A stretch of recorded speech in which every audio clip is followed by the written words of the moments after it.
Hey, hello everybody. We are live today on Friday the 13th of October 2017. We just realized as we were going live, spiritual night, Friday the 13th. Anyway, on the panel so far, Marlena hasn't joined us yet. She had to do an errand, go and pick some children up. So we'll carry on talking until she comes on. But so far with us, we have artists from Germany. We have Lydia from Holland. And as everybody knows from the other day, she's the co-pilot. Then we've got Ceres from Holland. Patricia, UK. And then we've got Josh from America so far. So hello, everybody. Hi. Hey. Hello. Hello, hello, hello. So on Friday the 13th, we'll start with Lydia. Hi. What does this spirituality mean to you then? To me, it has something to do also with spirits. Like, for instance, my grandparents, they died just one day after each other a couple of years ago. And I was very close to them. And I feel their presence, especially my grandma. I feel her presence quite often, and also in these little marks she leaves for me, like this bird. It's called Robin. Robin, yeah, that's correct, right? That's a little bird. Roodborstje. Yeah. Robin? Yeah. So I see it in the garden, and I know it's my grandma, saying hello to me, and so like in a very literal way, spirituality means that for me, but also all the non-physical, let's say.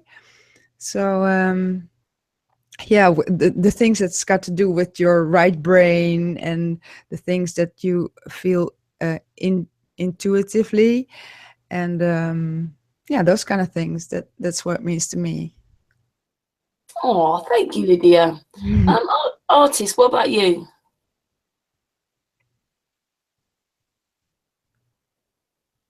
Artist. Well, he was just there a moment ago. I'm back again. Sorry. Oh, cool. What does it mean to you? For me, it means knowing yourself, your inner self, and therefore knowing your surrounding in every aspect. Yes, I would say yes. Yes, that's a good answer. Yeah. Cool. Plain and simple. Plain and simple. Yeah. Ceres?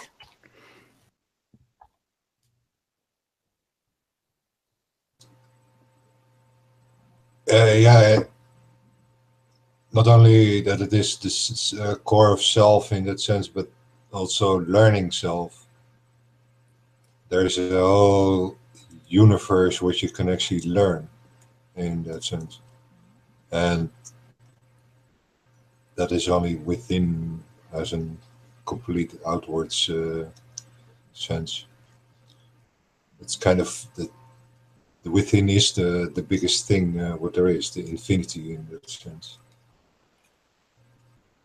And being then the center of it, together with all other different consciousness.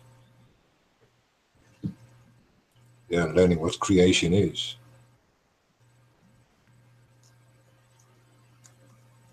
Thanks, Ceres. Patricia? Yeah, for me, it's about just trying to find the right words. Well, not the right words, but it's more about feeling things are right, and that looking into ourselves rather than just accepting things the way they are. We can only change ourselves. That's about it, really. Oh, Yeah, I agree with that as well. Josh, Yeah, what's up? what does it mean for you? uh, well, because of my understanding of the word spirit, which is spirituality, and how spirit actually just means breath, I kind of think of spirituality as like when a father's like over your shoulder talking to you and you can like feel his breath on the back of your neck kind of thing. Yeah. Yeah. So I've got a book here. I hope everybody doesn't think that I'm going to hog it for a minute, but I was going to read what I think spirituality is all about. It'll take me a few minutes, okay? So it's from a book, and it says, "What you're about to learn will carry you through any situation life brings your way. And once you've mastered this day's lesson, you will have everything you need to realize everything that you are. Your divinity, your presence in life is a gift to humanity. Will be evident. People will want to know you. They'll want to be just like you. And the lesson might seem very simple, but to truly master it may take a lifetime, and take all the time you need. A master knows that rushing leads nowhere. So ready for your lesson, your key to freedom and joy and peace? Here it is. Know yourself, see yourself, accept yourself, and be yourself. And no matter what you may be faced with in life, know yourself.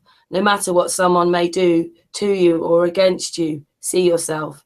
No matter how many times you try and fail or fail to try, accept yourself. No matter whose company you're in and what they have and the ability to give or take away from you, be yourself. And if for some reason you are tempted to believe that you cannot develop mastery of these skills and lessons, you might want to try this one. Trust yourself. Trust that you can really do it. Trust that yourself will provide you with all the nurturing you need. Trust that your life is a classroom that will continue to provide you with the opportunities you need to master all the lessons. Trust that you cannot fail the course.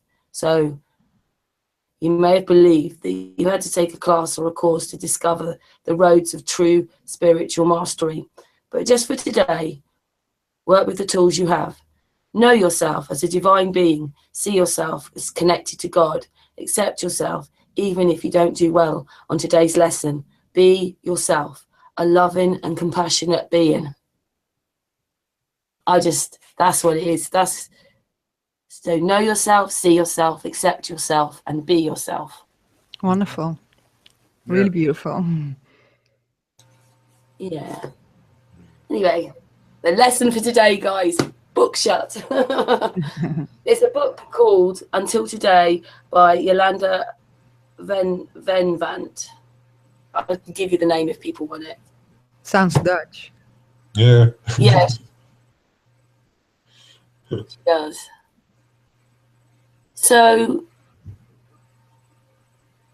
we have to be our own masters. Be yourself. And if you're not yet yourself, come to yourself. That's my only house rule. That's a good one, Ceres. That's a good house rule. Isn't that kind of the way that, like, our countries and the way our civilization's supposed to be ran? Like, everyone basically governs themselves, and as a whole, everyone's better off because no one's really trying to screw anybody over? It's a growth in consciousness from the child to become the adult. It's just a three-phase thing. And yeah, what the system practically does is just keep us in the first phase as much as possible, being the child. So we need a parent. Yeah, correct. Well, you know what, Ceres? What's an adult but a child that survived, man? Yeah, some reach the puber state that they actually can say no against all that. But then they need to actually find the 1 year left to be that adult. And that's the whole process in there, and that's eventually to the full consciousness of yourself, so that you actually are that, no longer that seed, but actually have planted yourself into the world, into the freedom. And that's how you shine in the world. Also, we're only big children. I think everybody forgets that. We're just older children. And if we remember that we had that part inside us, you know, look at the pictures, how as everybody gets older, they get less and less emotional pictures. And children will go, wow, everything is, yeah. And, yeah. It doesn't mean you have to, like, have tantrums and behave like a child, but just remember the essence, you know. Children take their shoes off and run around fields. Yeah, I think it's just the system in which you are, you know, in which you are all, put, actually, because the time that you have to go to school, it's first it's daycare, then it's school or preschool, and then school. Rubbed out of you with all the lies. Yeah, correct. So, but when you disconnect the family as soon as possible. Correct. So when you grow up like in a real big family or in a group, and you have your own, I don't know if you know these series. It's a big family. They live in America, and all the children are homeschooled, and they make this the music. What are they called again? And they can dance really well, and they can sing, and I mean, just looking at these guys, it's just wonderful, and they have all, you know, evolved to really feel like human beings. I think it's called in Dutch. It's called Iederwijs. Yeah. Can I just say that Maria has joined the hangout. Hello, Maria. Hi, I was trying to join earlier. It was stuck on trying to join call, and I didn't know what to do. And it said geez, never mind. I'm here now. Just to explain who's with Maria, makes political cartoons, and like NASA's her favorite thing, I think, to talk about. I'm always commenting on the NASA articles. Yeah. So with you today, because we're waiting for Marlena, she's had to go on some errand, but we've got artists from Germany. We've got Lydia, who is a co-pilot from an aeroplane, who knows the world is flat. Do you know Patricia, if you remember her, from the UK, and Josh from America. So welcome, Maria. Hi, Josh. Hi, Patricia. What's up, Maria? Anyway, just ask It's a beautiful day. Yeah. It's a beautiful day. We asked everyone else what they thought spirituality was. What does it mean to you, Maria? Well, my whole life, I've been told what spirituality is from other people. I've been reading books. I've read almost every book on every spiritual. I even joined a spiritual group, you know. I even, you know, moved here from Miami to join a spiritual group, you know. It wasn't exactly what I thought, but I've been searching it for my whole life. It's like the higher mind, the body. You know, you can talk to the body. The body may know some things that your mind may not know. For example, you know, your higher self. And there's, you know, also maybe a spiritual world of fear out there. You know, dark shadows and nightmares. You know what I mean? And there's also good thoughts that, you know, when you're sitting there and you have a good thought, you know, how do you know where that thought came from? You know what I mean? You asked for it, but who did you ask? You know what I'm saying? So, you know, there's a lot of things we don't understand about these bodies we have, that we're here, and we've been told all our life what it is about. But you know what? After learning about flat Earth, we really know nothing about anything. So you know, spirituality is something that, you know, like paranormal, like tarot cards, remote viewing, that to me is spirituality. You know, using the mind, intuition, you know, and because you know what, your body knows what's going on. Your body knows, like, you know, things that you may not know, and God only knows what you know. You know what I mean? God only knows what you know. So the more information that you absorb, God remembers everything inside you. You know what I mean? It remembers everything. Your body remembers everything that happens to you. Everything bad that's ever happened to you, it's always warning you about. You know what I mean? So there is like some sort of memory, something we can access. And flat earthers, for flat earth spirituality, I mean, that's going to be really intense. It's going to be really, really intense because, for you to be a globe head and like a remote viewer, you're going to be off. You're going to be off because, you believe you're on a flying ball. You know what I mean? But when you know reality, it's a lot easier to like scope out people, scope out the news, scope out good and bad.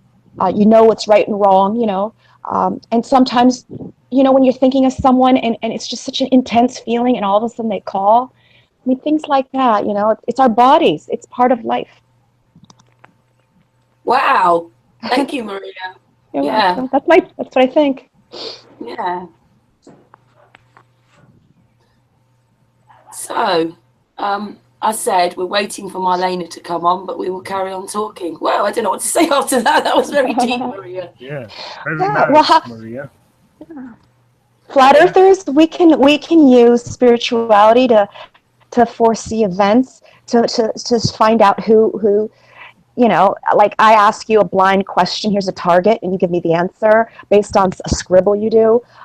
You know what I mean? You put your finger on it, you can you can give descriptive words, and then I say, oh, the target is who shot Las Vegas up, and you would have the answer. You know what I mean? It's like you could use spirituality to like find missing children, stuff like that. You got to be really in touch with yourself, though. You got to be really wise.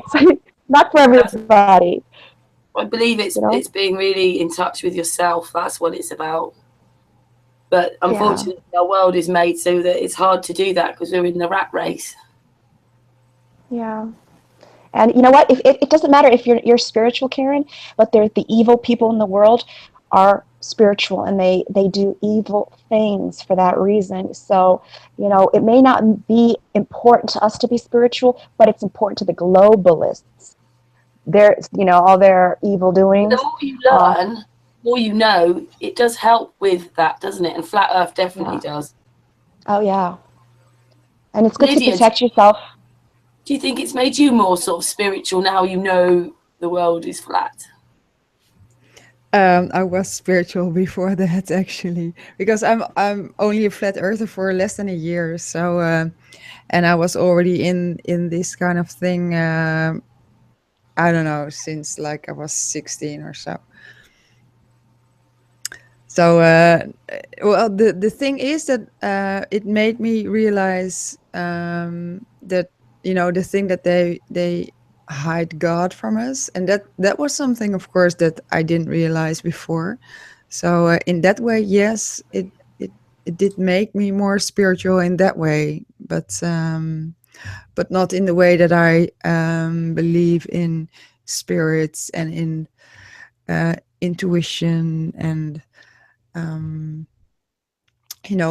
another way of knowing than the way out of books, just this gut feeling. And so that was already there. And also I like astrology, and I was doing that I think from the age of 15 or 16 or so.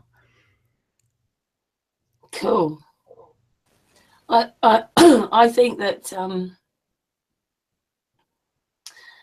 place where we weren't supposed to realize all this stuff. So for some people it's a bit of a shock, but for me as well, it's been there like for as long as I can ever remember. But then I suppose Flat Earth made me realize maybe what it's more about, because it just opens up another level of stuff. I mean, the stuff I'm learning that I never thought I'd learn, and if you take me to school, I'd never have learned it, even if it was the right school. Well, the thing for me with Flat Earth, now everything falls at its place. First I felt that it didn't make any sense, and why I felt the way I did. And now that I understand what was going on or what is going on, now I understand why I felt like that. It didn't make any sense. And I never liked history in school, and the math and everything. It felt. I thought every time I was in school, I think I should learn something else than this. It will not help me. This I should learn something else. So by now I know why we had to learn all those things, because it's just to distract you from the things that really matter. Yeah. Well, what you were possibly talking about, that schooling is, I think, called anthroposophy, with dancing, music, color learning, and that sort of things. Yeah, I saw it. No, I meant the Willis clan. The family that's all homeschooled children. Yeah, I know what you're talking about. Also with Iederwijs. It's hardly there, I think, anymore in the Netherlands. I think it's gone. It's too bad, actually, because it's nice. That's really nice education. But Oh yeah, they let the children choose what they want to learn at a certain point in their schooling. yeah, So correct. they learn something if they are ripe to learn a certain subject, and not pushed to a certain subject. So you have to learn this. Yeah. No, when the teacher sees the student is ripe to learn a certain subject, they teach it. Yeah. You also have that at the vrije school, the free school. And I saw you writing the anthroposophy from Steiner, right? So Rudolf Steiner, he was a great visionary, actually. The free school system is basically they teach the anthroposophic lifestyle and the teaching of Rudolf Steiner at that school, with the color learning and everything. Because my neighbors in the Netherlands were from the free school learning system, and basically that is anthroposophy learning system they learn there. Yeah, so it's the same. Because also that free school was named after Rudolf Steiner. It was named the Rudolf Steiner School. I know. And I googled if he was a flat earther. You know what? He was. But he said, wow, Steiner is his name? Yeah, correct. Yeah. I will remember. He was killed, I think in 1920 or something. Yeah. Wow. Is this Steiner schools? Yeah, correct. Yeah.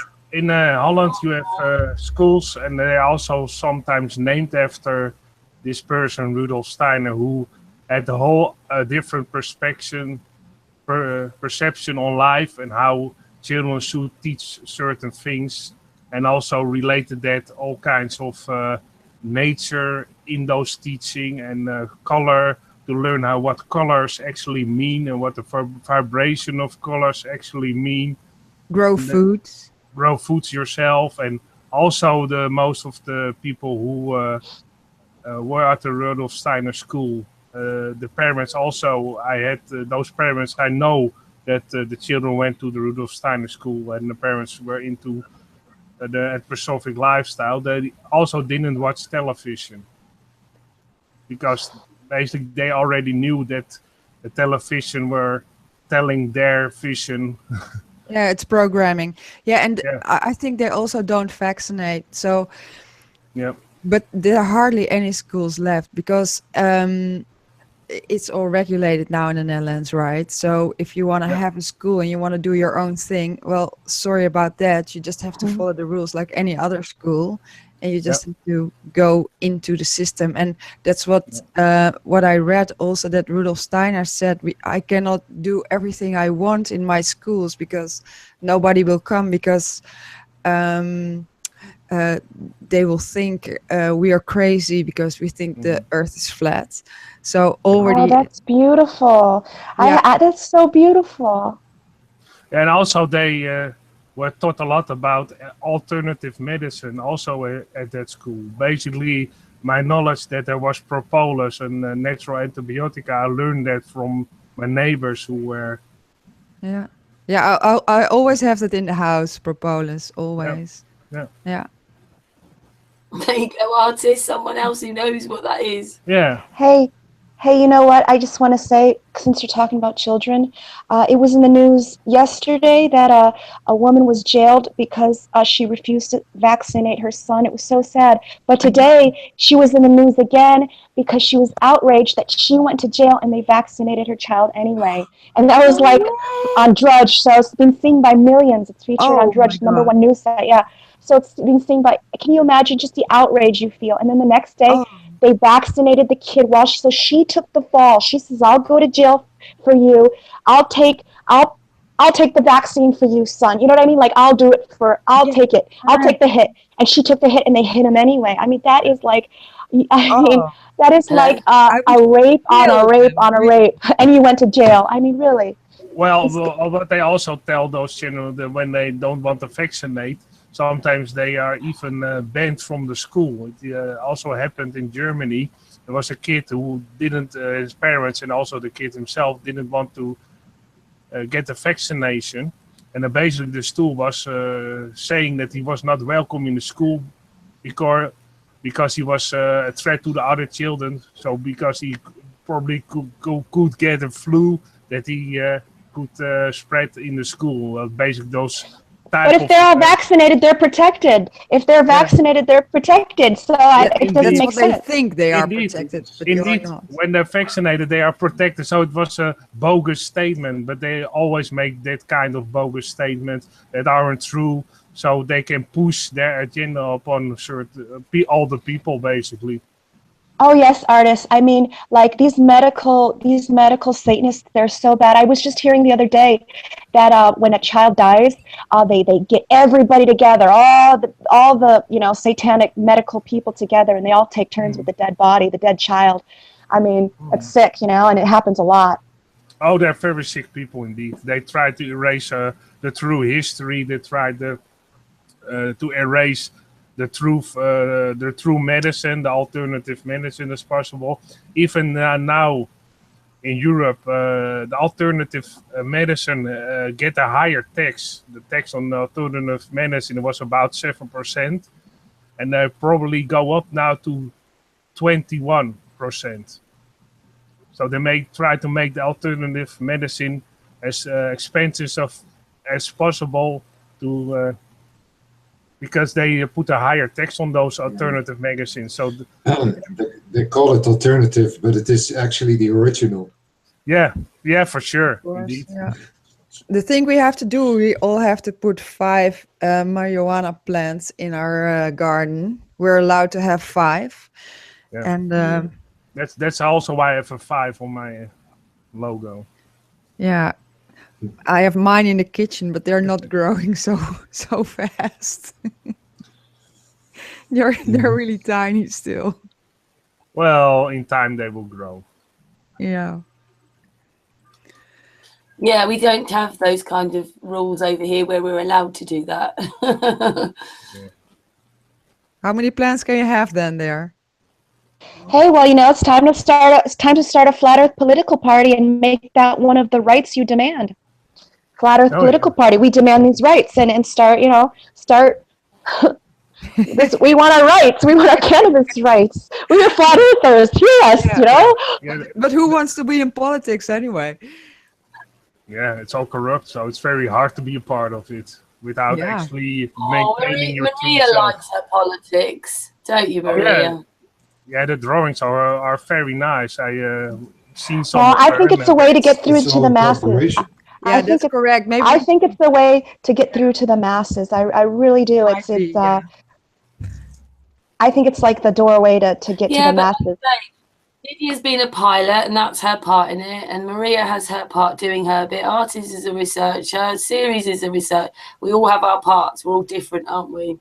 But we have strayed off the spiritual side a little bit. But we're still. And there's globalists too. There's globalists with us too. There's globalists with us and among us, and they want their flat Earth to be run their way. You know what I mean? So everyone's got their own, foot in flat Earth. Even all the groups, all the religions. There's flat earthers in every religion. There's, I think there's only two parties: the flat Earth and globalists. Yeah, for sure. Yeah. And really, they're flat earthers and don't realize it. Correct. Yeah. Yeah. A lot of globers don't know there's a flat Earth because basically it's never told to them or teach to them that there is a flat Earth. Yeah. Yes, and flat Earth for many centuries has been an evil thing because only the evil knew about it. It's like their little secret. So for a long time, the flat earthers, our ancestors, were evil, really evil people that kept the knowledge to themselves. They didn't want others to know, and they've kept us imprisoned over it. That's how powerful it is, Well, Maria, artists found some information that it didn't mean that some people didn't believe somewhere along the line that we were a globe, but it's hard to believe in 1766 that they went, we're a globe. I don't know if they would have taught like that. How would they know? Well, they tell us that Christopher Columbus discovered the Earth was round because he sailed around the world. So they say, in the 1400s that this was, the Santa Maria and all the cartoons that we saw, growing up with Bugs Bunny. You remember all those cartoons about, Columbus and all, learning the Pinta But how didn't Columbus knew the Earth was round? He basically. I think it's a lie. I think, it's a lie because basically he thought he was sailing to India. That's why he named all the Native Americans named Indians because he thought he was in India. Yeah. And guns, germs, and steel. Guns, germs, and steel. So he didn't even know where he was going. He believed we were a globe. Right. You go to prison, and then and maybe back then, Second World War, and then when we came out of that, we were definitely a globe, but we weren't before that. No. But they lied to us. They say, and now Brian Cox is saying that every civilization has always believed we've been on a globe. And that's a lie. But the generation coming in after us and before us and under us, they're going to believe that. Oh yeah, if you tell the lie long enough, it becomes the truth. I mean, we all know, don't we, that the computer is, like everything's on the computer. But we do need books, and it just seems that books are disappearing, and we need to write this in books because that's what you refer back to is something from a book. Yeah, that's why the Jesuits tried to burn all the books and tried to destroy all the ancient structures to get rid of the ancient knowledge that was telling us that the Earth was a stationary flat plane. Yeah, that's why they did it. Yeah, but I think like the bit that gets me is it's not just some of it's a lie, it's all of it's a lie. All of it. Yeah. Yeah, basically it's just one big corporation and we are the raw material. It's like a game. This is like being in a game, and I don't know about you, but I bet you most people on this panel are like super sensitive, and so for sure. It's just like I'm so sensitive that I can hear the frequency of planes. So you must be very. I'm quite sensitive that sometimes it's like the what we're living in the air and everything is like a telephone. Mm-hmm. So I suppose that's frequent. I'm very. I'm sorry. Carry on. Well, I'm very sensitive to sound frequency because back in the day when I was a little kid, I was always distracted by other sounds. When everybody was watching a movie, I could hear a crane drip 2 rooms further, or I can hear somebody walking outside, or I can hear a bird singing a song. And nobody heard it because they always watching the television, but I could easily hear all those sounds.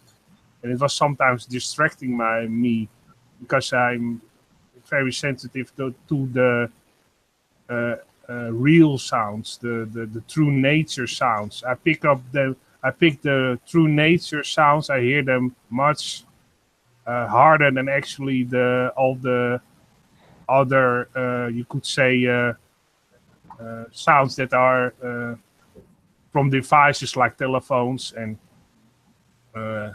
those UTM devices on all the roofs. And I can distinguish the sound you know between the actually nature sounds and the basically sounds the other sounds, they are not healthy for you, like all those frequency sounds from the television, from antennas, and so I can distinguish that sound from separate that sound from all the nature sounds, so I can hear them separate. So I can cancel out all the electric sounds from all the electric devices, and so I can hear all the real nature sounds. And I do meditation to actually enhance that that I can hear those sounds better. Also, Thanks, artist. Thanks for that. Also Artist. Thanks. Yeah. Also, what I do In a minute. to just to give a side note how you can do that for yourself, because some people have to wake up that sound inside them to hear those sounds and wake up that sense.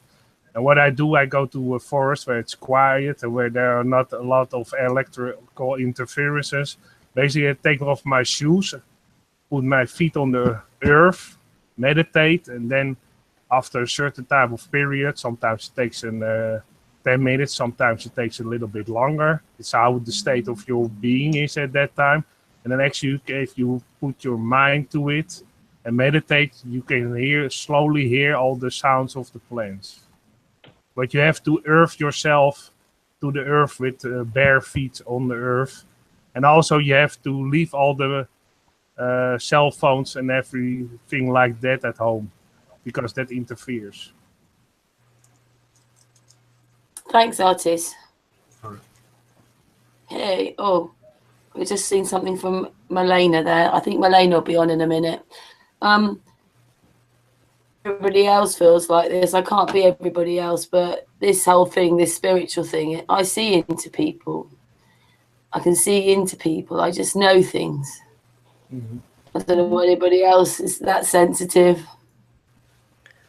Well, it depends on who you're with, because sometimes I think about my son and then he calls me, and I have that with my mom also. So, yeah, with different people that you're really familiar with, then these things happen like telepathically or so. But, Or it's mentalism. You know, you can judge by body language. If you're talking to a person and they put a cell phone between you, that means they're putting something between you. If they're putting something between you, you know what I mean? You want them to open up more. They put a barrier between you. Yeah. Their feet are not facing you, or it's like the body language of a person. And what you do when you see that is you try to develop rapport with that person. You know what I mean? And you look at their body language, and you can just try to gain someone's trust, or if they doubt you, if they're scared. You understand? So a lot of it is just looking at the body. The body speaks, Yeah, and also it helps if your pituitary gland, the little third eye in your brain, is not all calcified because of the fluoride in the water. Yeah. So if I've not been using fluoride for I think 16 years or so. So that helps, because the other day my dentist was here. He's a nice guy, and I recently moved, and he said, "Can I see your house?" I say, "Yeah, sure, why not?" And I'm always, teasing him with the fact that he's not healthy at all. He's my age, but he has 2 kidneys from somebody else, a transplant. And I said, "Well, why don't you quit the fluoride?" And he said, "No, it's good for your teeth and everything." I said, "Well, why don't you just read just one article on the fluoride?" But he just he just doesn't want to. And I'm in contact with him now via WhatsApp, and he says, well, now I have the third how do you say that, the one that helps him, the dental hygienist or so, the assistant of the dentist. He's already with the third one. I said, well, it's because you're not really, an open-minded person. You're very harsh. You're not letting anybody in, and I think it's because of the fluoride. It's hardening people. Oh, it wouldn't surprise me that, Yeah. because basically, Because it calcifies, yeah. and also if he is so that stubborn with the fluoride, he's also probably that stubborn with eating food. Well, actually, no, because he has his own bees. He eats biologically, but he's just very stubborn on the fluoride. He said, yeah, well, yeah, because he is also, just a regular dentist. He says, well, it's good for your teeth. I said, well, you better read something about it instead of just saying what you always say. It's not good. And they want to paint children's teeth with fluoride paint these days. My daughter had a few problems. My first one, 1 year old, she had a little decay on the bottom of her teeth. It just happened in a week. I don't know. Every dentist I took her to wanted to pull out all her teeth. And she's a hemophilia, and that's what they wanted. And so I didn't do it, and all her teeth fell out, and nothing happened. And her teeth are beautiful, and you know what I mean. And I'm so glad I didn't pull them out. You know what I mean? Like, they're so beautiful now, Yeah. And I didn't even touch them. It was just a little on the tip. They said it was going to spread and infect in the roots. They scared me. People forget that these are businesses. They don't care about you. Yeah. They don't care about you. I know. That's right. And businesses always want to get as much clients as possible. That's why it's a business. They want to keep their Why would you clients. pull out a 1 year old's tooth? How could you do that to a 1 year old when she's like a hemophilia? I mean, why would you pull out? There was, oh no, you got to, all of it. And I had to make I had to go make the hospital, make an appointment, talk to a surgeon. Like, it was just such a big deal, And you know what? We just kind of like, okay, well, we're going to do our own thing. We did our research and nothing happened. It didn't even spread. It was just on the tip, and her teeth all fell out, and they're all beautiful now. Yeah. I also hear that it was also on a channel I watch a lot. That is the Truther Girls, and Sonja also had some teeth problems. It's basically one of the Truther Girls, and she did oil pulling. So you put oil on your teeth. You have to research. Coconut. Yeah, and basically that cured her teeth because she had some cavities in them. And after a week doing that coconut oil, it was all I did it for a whole year. And what it does, it heals your gums. For some reason, it heals your gums. Yeah, Also and it fights bacteria. That's what it does, and fungi and things like that. But I don't think it really heals the cavity, because the cavity is you have to heal that from within, like your bones. So you have to take your magnesium and your zinc and your calcium. Basically, she showed a picture of the teeth before the oil pulling, and you could see cavities. And after she did that, they looked fine. And the dentist also said, well, your teeth are basically cavity free again. You have to swish it every day, coconut oil in your mouth. Just swish it around.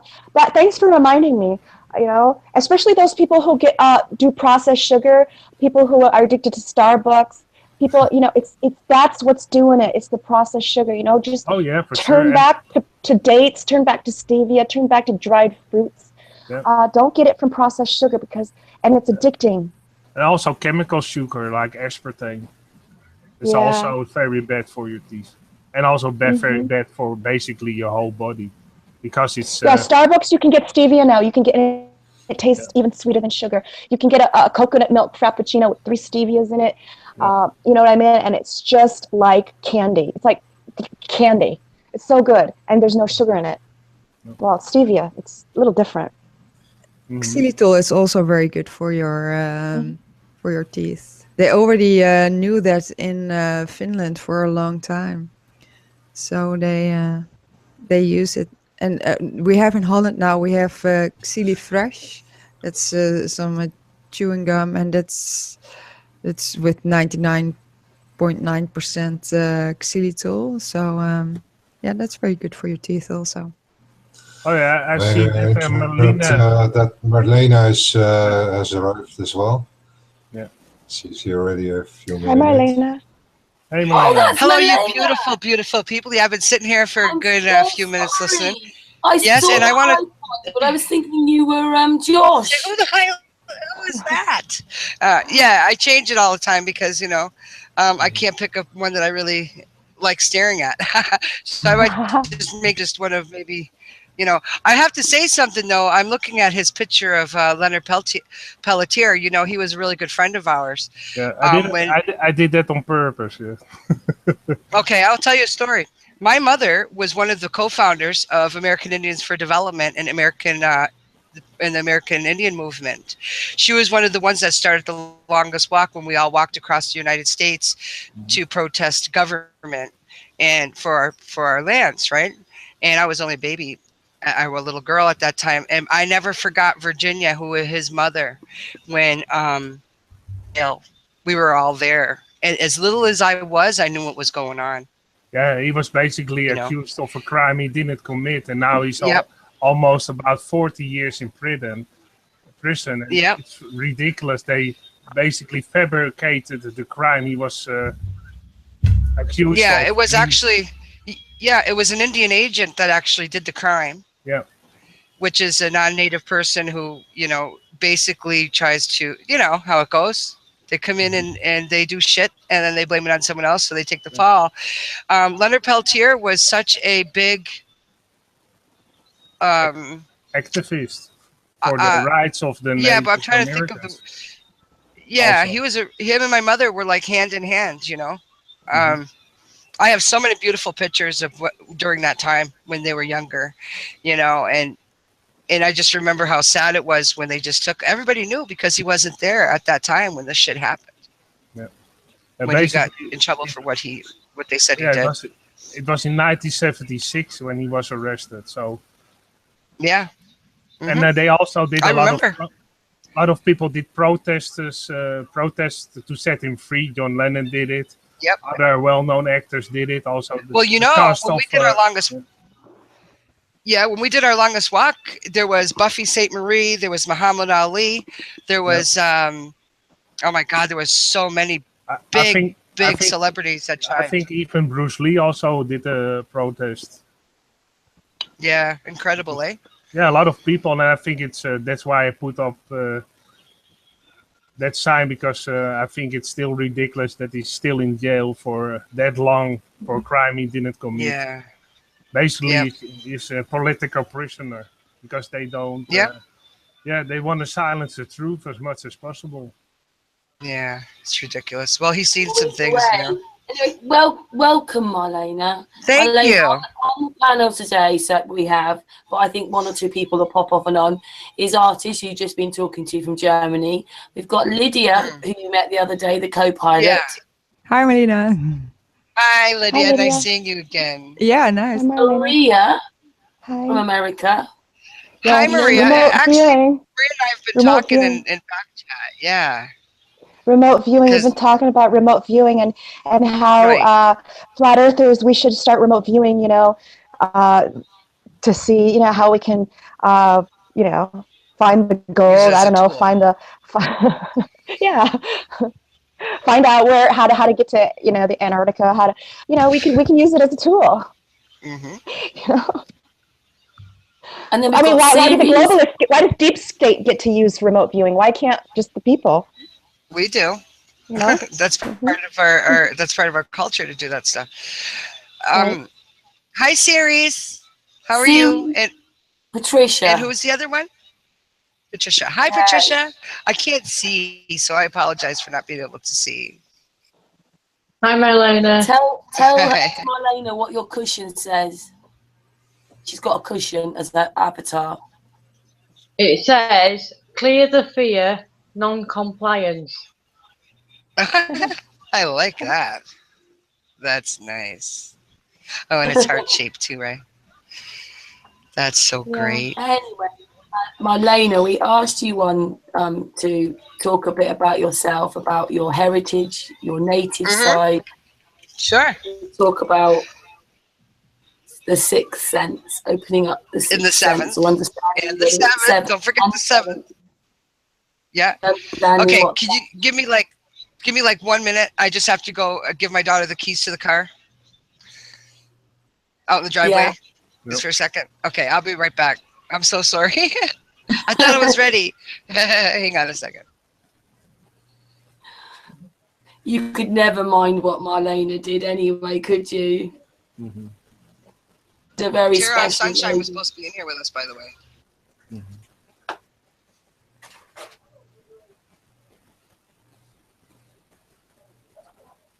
Silence now, waiting. I have my mouth harp already ready to return. I can Oh play it yeah, too. Maria, we have sometimes people play that like something on our hangouts. Yeah, to fill up Artists the Oh song. yeah, like a nice bells song. and- It's a nice song. Yeah. Well, basically, I can show you what I hear when I listen to the plants. Basically, what of tone of vibration I hear when I hear certain plants. If you have the spider plant, you know the spider. It's an air cleaning plant. If you have them in your home, it cleans the air. The spider plant, and basically, that is one of the plants you can hear the best. Hmm. It's an indoor plant, and it sounds a little bit like Spider, this. yeah. Yeah.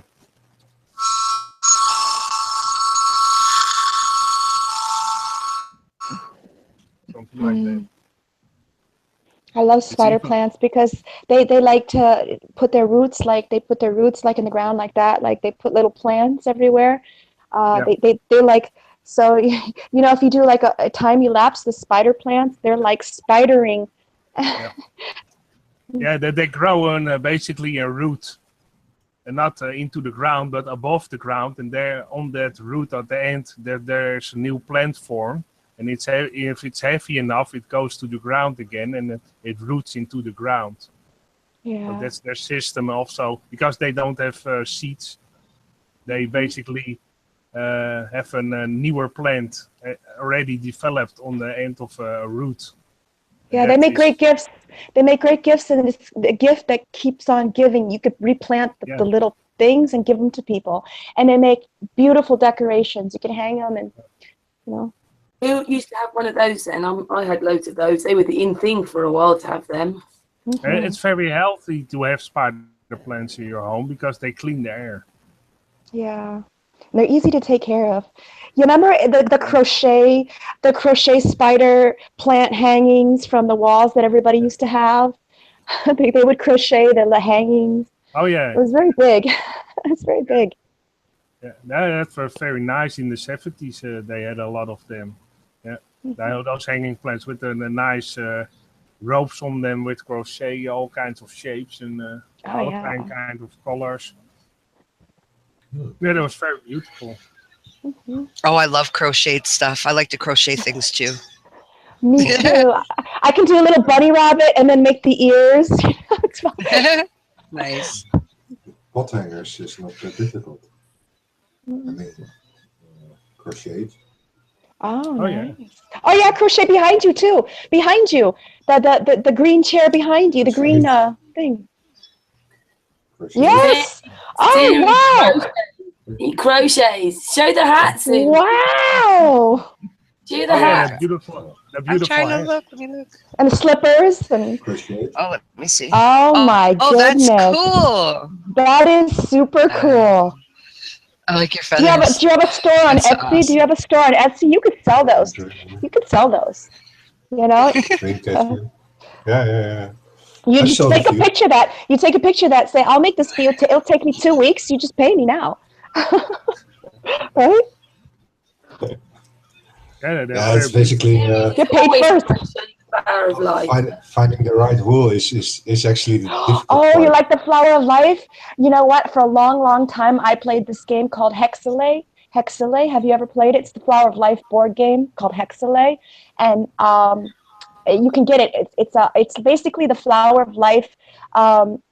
With Leonardo da Vinci on the back, the man, or any design you want on the back. But you take a dry erase marker and you write something that you want to focus on in the middle, and you make like a little spiral, and anything, the first thought that comes to you, and you fill it in like one word or one thought, and then when you have the entire flower life filled, you're supposed to hang it. It's supposed to it's like a creation, So you put your goal in the center dot. Then you put the first thought that comes to you, second thought, third thought, fourth thought, and then how they connect with each other. The ideas will connect with each other. Yeah. You understand? Hexalay, it's called, and I'll play it with you if you want. You can play with 2 players. You can play with 3 players. People play online with the Flower of Life. It's a game. I've never heard of No, that. Ceres, anything to do with the Flower of Life, Ceres likes. Yes. Hexileh. So Hexaleh. It's backwards. It's like backwards Hexaleh, but it's spelled Hexaleh backward. It's a board game, but you don't need a laminated Flower of Life. You can do it, with a piece of paper, and you just put your goal in the middle, and then you make like a spiral, and then you see how the others connect, what the first thought is, and then you have this huge like board with all these, thoughts that center around your goal, and it makes like I don't know. People say it works. Yeah, it's kind of visualizing the whole connection as the goal in the center. You can take anything in the center in that sense, but yeah. Ceres likes that. Anyway, Yeah. Marlena. Yes. Yeah. I just let you guys know the other day when we were on, it was a very serious show. So just that I'm not very serious all the time because I believe that laughter is true love. So if I giggle and laugh and make jokes, it's out of our good health, right? It's for love. Okay, I want to explain a few things first to you guys because I don't want to jump right into the 6th and 7th senses without explaining to you about my creation. Our creation in this plane, right? Yeah. So our great spirit, which is all of you guys' great spirit, her name is Gisulk, okay? And that word means you have been created. And that is the creator of God, okay? See, in the Catholic and all these other Christian groups or religions, they always just talk about God. They don't talk about the one that created God, okay? That being, yeah, so that Mother being, of God, yeah. right. Yeah, exactly. So her name was Gisulk, right? So where we get our 6th and 7th senses and up, because it goes farther, is because of her. We don't have, when we talk about, like, it doesn't mean that it's a she, but we do say she because there is no he when it comes to Gisulk, right? Because that's the creator. Like I said, it means you have been created. So when someone says it, that means they have been created. So then she created Niskam, which is like what we all consider God here, right?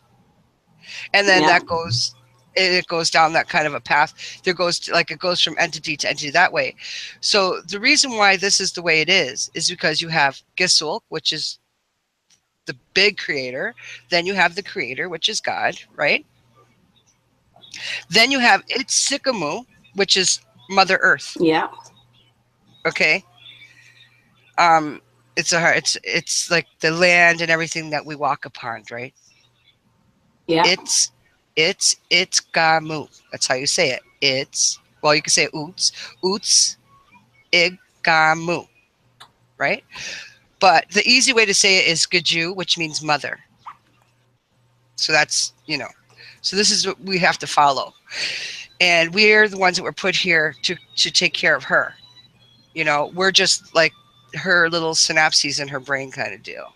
And then you have the water, which is a big deal because, water is a part of all of us. That is her veins. That is her life, right?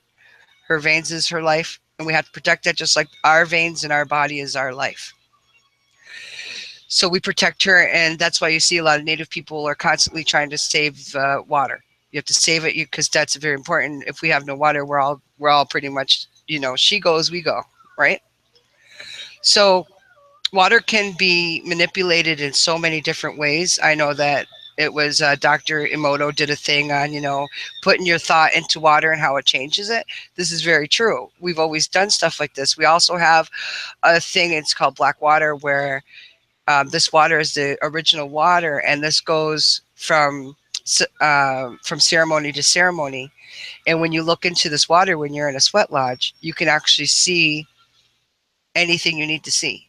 Like if you need to see, say, people, or what is going to happen with you, or what's going to happen around you in your environment, because you have that effect on water, you can see. And that goes for everybody can do this. Any one of you could do this, because I know when we would forget something, my mother would automatically say, put your hands in water or take a bath, or immerse yourself in Mother Earth's spirit kind of thing, right? And it's true. You put your hands in water, and then all of a sudden you're going to remember what you just forgot. So this all deals with everything. Like water has memory, and we have our memory. So having this memory, this connects us to all of our ancestors, because our cells, we are produced from our mother. She was produced from her mother, but we still kept those cells, right? So our cells are old, and people don't realize it. When you see a little child and you say, my goodness, that child's an old soul, because the child just seems like they know everything, because they do. And then they lose this because of parents or teachers or whatever telling them that what they were seeing was not true, or not to believe it, that it was their imagination. See, with us, we encourage the imagination. So that's why you see our dolls have no faces. The reason for that is so the child can imagine what the face would be doing for, like, say, laughing or, stuff like that. You imagine the face to do that. Now, the mainstream tried to say that the reason why we don't put faces on dolls is because they trap spirits or some obscene thing like that. But I'm here to tell you guys that's not true. There's not very many negative. You're welcome. There's not very many negative things when it comes to anything in our culture. We don't think that you can build anything on hate or shunning anything. If somebody comes into the community that has a new idea or wants to introduce us to it, we do listen. It's not like we push everybody away. It's not like that at all. We welcome everything. Like our powwows. Hey, Marlena, Yeah. Do you want to explain to people, like obviously most of us on the panel know, do you want to explain to people like who you are, where you, like your tribe? Yeah. Realize who you Sure. are. Okay. I'm sorry. I automatically think people know, right? Okay, well, my name is Marlena. That's my English name. My Indian name is Sisipjeej, which means little bird, which fits me perfectly because I end up, being a pilot later. I come from the Micmac tribe on the east coast of Canada. Well, it's northeast up there. We are descendants of the Algonquin and the Anunnaki, which sounds weird, but the way that people describe our star people, which is water people, really, is these demons that are here to kill people. And I mean, the stories I've heard just blew my mind what people think of Anunnaki as, which it isn't like that. Every one of you guys are descendants of the Anunnaki. So anyway, it goes down to that, to the Algonquins, to the Micmacs, which is us. And the only reason why is because the whole North America was one big tribe. We were all one tribe. And then when we were divided, this is how come our names became this way. Because we're, the ones that were pushed up this way. The reason why we named ourselves these things is so that our other family, brothers and sisters, could find us. So say the Micmacs, that means where I am here in the East, right? It's like this part, people of the East. So they knew if they heard Micmac, okay, our brothers and sisters in the East want us. So this is the reason why we changed the names, is for easy access for all of us to find each other, because eventually everyone needed to find each other, and it did happen many times, right? When it comes to like fracking, we all got together to change that, all this beautiful stuff that we did end up changing for the better of to protect Mother Earth. So that's where I'm from. My mother was full-blooded. My father was half, because of course stuff happens. People can't help who they fall in love with, right? But the reason why it's And like that. what's the other thing?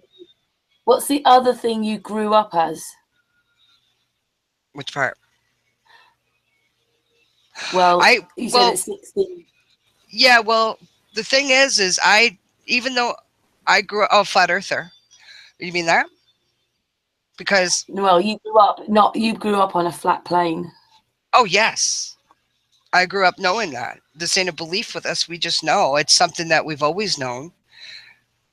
Our oldest ledgers and everything go back to 20,000 years. So these other things that happened, what we say 400 years ago, was it? But then what you told me the other day sounds more practical to me, that it would come out in more like the 60s when they pushed it. But we always knew. We traveled. We knew this stuff. And, after our show the other day I did with you, I asked some questions because there were some things that I felt like I wasn't answering properly. And so my uncle had told me, when she asked those questions, like, how do you know? We know because we were able to communicate with the animals, which a lot of people still can do. Like some of you guys sit there and you know what your animal's saying to you without even realizing it. You do. There were things called shape-shifting people, and there supposedly still is. But having these connections, these psychic connections with everybody out of all of the 13 races of man, right? Or sorry, the 7 races that went to 13 later. Mm-hmm. But the 7 races of man, we were still able to have this connection with each other, no matter where they were, no matter how far away they were, because distance and time weren't an object. It wasn't even there. There was no distance and time. So your energy is automatic. Just like we're talking right now. You're way in the UK, but look at how quick I'm talking to you. Well, this is how easy it was for them. It was like a psychic internet, right? Put it that way. It sounds weird, but you know what I'm getting at, right? So what happens is when we're little kids, when we go through certain things, we have different teachings. So say when we noticed our first reality change, which mine was 1982, was something just, it was a sign. The sign of McDonald's was changed. This is when I started my first teaching in what we call sliding, right? We slide. And it's like our consciousness does something, and then it takes our body some time to catch up. So we were never taught that you could not believe in something that you're seeing for yourself. If you're dismissed, you stop believing. Just like with that bumblebee we were talking about the other day. A bumblebee can't fly. It can't, it can't, the weight of the butterfly compared to the wing, how big the wings are, they can't fly. It's too heavy. It just can't do it. But it flies because no one ever told it couldn't. And so we teach our children this way. When they see their invisible friends, we call them visible friends because they do see them. I remember mine, and it's when someone tells you stop saying that or stop believing that's not there, is when you lose it. Because then you put up that wall of, you start losing your imagination, and that's one of the hardest things to get back after someone knocked you down so much. Like the whole Santa Claus thing, doing that to your children, like having them believe and then all of a sudden shutting them down. I think that's part of it. And I think the reason why they do that is so people do stop using these gifts that we have. That's the only way I could think of. Why would you build up somebody like that and then tear them down at such a young age? Is to block something. And that something is our 6th and 7th senses. Mothers know this by if something's wrong with your child. You don't even have to be in the same room as your child to feel that something's wrong with your kid. Yeah, Maria was talking this about also earlier on, just before you came on, with her daughter's teeth. It's just something she knew and didn't do. And her little girl's okay now after what they told her. That's awesome. Yeah. Carry on. Sorry, carry on. Don't feel like you guys can't like talk with me. I don't want to sit by here talk to myself. Um, so we were never brought up that way to stop. So when we just talked about when a mother knows, or if your sibling, it doesn't even or your parent, when you just know. Like when Darren had died, I knew he was dead. I just knew. I ran down the stairs. I said, "Oh, he's gone." I knew. It was something that you just know, and you have to trust your body because your body is your antenna. When we do astral projecting or doing lucid dreaming and that stuff, that's all your consciousness. But when it goes to, say, when we do remote view, that's your body. So when you get Yeah. your gut instincts, you walk into a But what do room you and do? there's What do you do when you? Lots of people fight their intuition their whole lives. They fight it. They live in dread of this unknown fear, and they can't face it. And they're just tortured, and that's how they get Mhm. cancer. It's just They a do. road to yeah. Well, yeah. Well, I see when I help people, because I do help quite a bit of people, and now I'm going through my elders' teachings, which I was very honored to be asked to do. Um, because since we're little, we go through, it's called the grandmother's teachings, because Mother Earth, she did have a grandmother, and we learn those rules and those. I can't see, it's not a rule. I can't really call it a rule. That's a terrible word. Those guidelines, right? How to do things.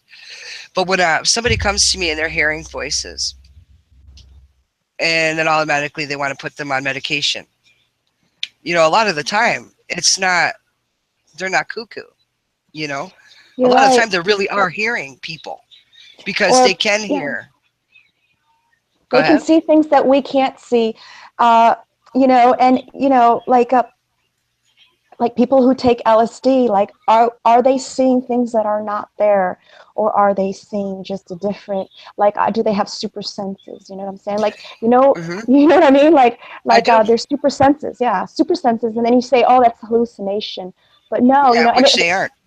if you're gripped in fear and you see shadows, you're really seeing those shadows. They're being attracted to you. You're opening, Hmm. you really, you know what I mean? You're really You seeing that. But manifested it. are they really there? They really They are are there, there.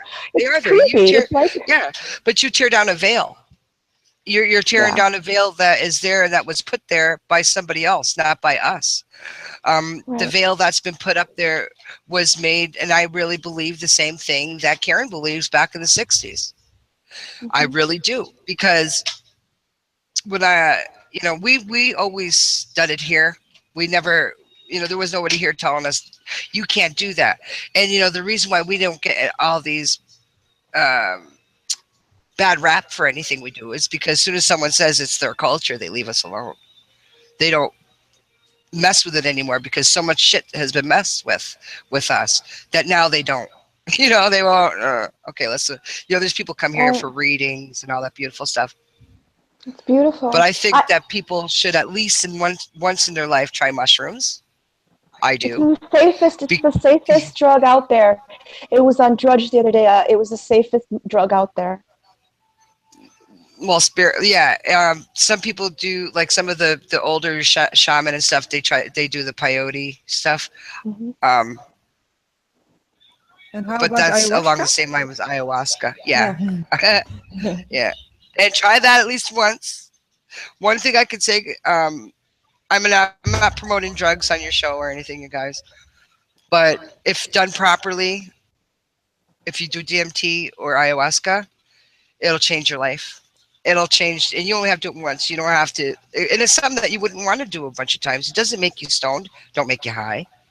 All it does is show you another dimension Hmm. or where you're I from. believe it. I believe it. And do you Yeah. have, because I was planning on doing that, and I read a little bit about it, and they say that you have to have a question or do some spiritual work before you start. Do you have a tip for me? I don't think you need a question. I think you just have to make Protection. sure that Protection. you go in there with a positive mind. That's all. Yeah. Go in there loving, feel loving. It only Good lasts a few intentions. minutes. Yeah. Yeah, you have to have good intentions, no matter what you do. Same when she was talking about LSD. I've done that in the past. I've done it though during my teenage years. Well, a little bit older teenage years, early 20s, and it was your intention. How you felt before you took that is how your trip was, and that lasts long. So if I were you guys, if you wanted to, to experience something like this, because I'm gonna tell you something, when you break through and you break that ego, you change. When you no longer give a shit. Humble. Yep. When you no longer give a shit what people think of you, or what you're going to wear is going to affect how somebody else looks at you. When you lose that, your whole life changes. So you get back to your 0 point where you're supposed to be. We weren't supposed to give a shit. We weren't supposed to give a shit how we look. That's old Yeah, talk. my daughter's like telling me in the background, well, Some telling you guys. some philosophies think it's a crime to always do for others. You should always do for yourself. That's right, and that's what we do. You're right, and that's a lot of people say you got to take care of everybody else. Yeah. But you know what? If you don't take care of yourself, what the hell are you good for anybody? What the hell are you doing for? Just paying taxes, Exactly. Exactly. For what? For everybody else but you. You got to take care of yourself. Basically, it's losing the fear of being yourself. Mm-hmm. And then you know what happens? As soon as you do that, your gifts open up. Yeah. The gifts that's been sleeping inside you, because you guys, everybody has it. Regardless if the fluoride is messing with your pineal gland or not, there are ways to exercise it so that it could start working again, because it is a muscle. Cut open and it's the same thing that's inside an eyeball. That's why it's your third eye. And all chakras are muscles, correct? All of them. And your crown chakra. Crown is up here. It's like way up here. And then you got your thing, then you got behind, then you got your throat, then you got this part, then you got the stomach area, then you got your creation part, then you got your genitals, and then you got the bottom of the earth, where you're connected, all through your body. Yes. Yep. So if you guys, so what happens is there's ways that you can decalcify, and it's the easiest ways. You don't have to jump through hoops and shit just to make yourself work. A lot of things, meditation gets it pumping. Trying to have yourself lucid dream gets it going. This is very important. So what happens is if you do a DMT trip or ayahuasca, it's like an automatic wake up for people. Wow. As long as you do it right. It only lasts for 5 minutes. But when you're there, you feel like you're there for like eternity. You feel like it's never going to end. And you learn so much shit. Yeah, just like what Ceres just did. He opened up his arms. If anybody see what he did. I know a place in Yelm. This guy does it. He charges people, puts them in a room and does it. But I never did it. But it's kind of like hush hush. It's like hush hush. Of course. Low profile. You don't want to. People that don't know, DMT is in every single thing. Is in every single living thing. It's through the plants. It's through everything.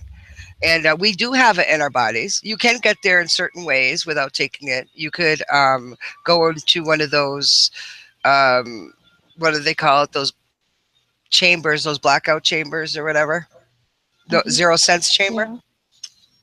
Or they put you in the... Gravity. Yeah, no, they put you in that water, in the completely dark, completely silent flotation tank. Yeah, you go in that and it has like, I think, salt in there so that it has more buoyancy. And yeah, it completely shuts all your senses off. And then that's the only thing left. And then it starts working through your body, and people do see a lot of really fascinating things. And these things are real. You figure, okay, we have our flat plane, right? We have things in between. We have our dimensions in between. In our culture, we have 13, right? After the 13, then you get to the 17. And the reason why it goes like this, I'll explain it really fast. You have the creator of the creators, Gisulk. Then you have Niskam, right? Then you have like Jesus, or we called him Glooskap. And then after that, you have man, right? Well, I'm saying man as in all of us, right? So what happens is we're here for a learning experience. We're here to learn limits. We're here to ascend and teach ourselves how to ascend and teach other people how to ascend. And ascension is part of your 6 and 7 senses. This is why your body starts going through these to catch up with the ones that are awake. When you're awake, your body starts doing some funky shit. It feels like panic attacks. You get heart palpitations. You get, waves. I call it waves because that's what it feels like. It goes from your toes all up to your body, and you just feel like you're going to go nuts. It's like these pins and needles and this big rush that goes over you. Huh? Kundalini? Yeah. So when that happens, all your body is doing is trying to catch up, to what your mind just woke up to. And you could look it up online. There's ascension symptoms because a lot of people think they're sick when they're not sick. They're just going through the motions, right? Yeah. So when you do this, you go through this part, right? After this, when you do, after this part, after learning limits and you pass on, your body stays here, I should say, and you move on. What happens next is you go into the next one, right? The next dimension, which teaches you all about spirituality and what you're supposed to know as a spirit, okay? And then from there, you become the creator. Then you start creating what God created. And this is how it goes. It goes in this cycle. And it takes a while to get there, but we do all get to that same point where we have our own plane to worry about and our own people. And the only thing that we are supposed to do is let them be. You're not supposed to involve yourself. You're supposed to just create and then let them be the creators. And this is why we can manifest. This is an ability that every one of us have. I mean, I'm sure you guys done it where, you pretty much wished for something, it was there, or you wanted to talk to somebody, they showed up or called you or messaged you. We have that ability. And we also have negative abilities too. Like we keep ourselves from that, right. And we got to talk to these blocks that we have and say, thank you for protecting me. I thank you for protecting me, but I don't need you anymore. Always I really gratitude, want this goal. And thank you for protecting me. I don't need you to protect me anymore. I'm ready to get this goal. And you have to talk to yourself like that because your body protects you from getting things because it's afraid of something bad experience you had as a child or something that it blocks you, You got to talk to those blocks and thank it. So thank you for build that protecting wall, right? Yep. You build that wall. Always be grateful. Always, every morning when you get up, you thank yourself for waking up. And then, you thank your creator. Yeah. I'm grateful for you guys too. So to get to those senses, do some meditation. Listen to yourself. Listen to any little thing that goes on, like deja vu. Deja vu, you have that for a reason. You have that because either you're on the right path or there's something at that moment that you're supposed to change. And they're giving you that chance to do it. You're reminding yourself you got to change this specific thing that you're deja vuing about. Have that feeling, right? That deja vu, right? Have you guys had that feeling of deja vu? Oh yeah. But when I'm tired, actually. Oh, that's the best time. Yeah. But it feels so weird always. Yeah, it does. So when you have that feeling of deja vu, try to keep it as long as you can because that's the exact feeling you're going to have when you're in twilight, when you're just about falling asleep, and this is when you could do your astral projecting. Okay. Or start building your sixth sense up.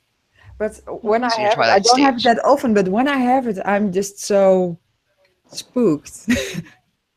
I'm not really aware and think, what? Yeah. It's because no one ever made you feel comfortable about it. That's why. Yeah. And just by us here talking right now, this is going to help you. Just by us telling you, because this is going to stick in the back of your mind. And when the time comes, you're not going to be afraid. Yeah. And it's going to be, okay. Because you know what? It's that little bit of doubt that stops all of you guys from doing anything when it comes to your 6th and 7th senses. Marlena, will you explain again what a deja vu then means? When you get one of those, it means what? It means that you're on the right path.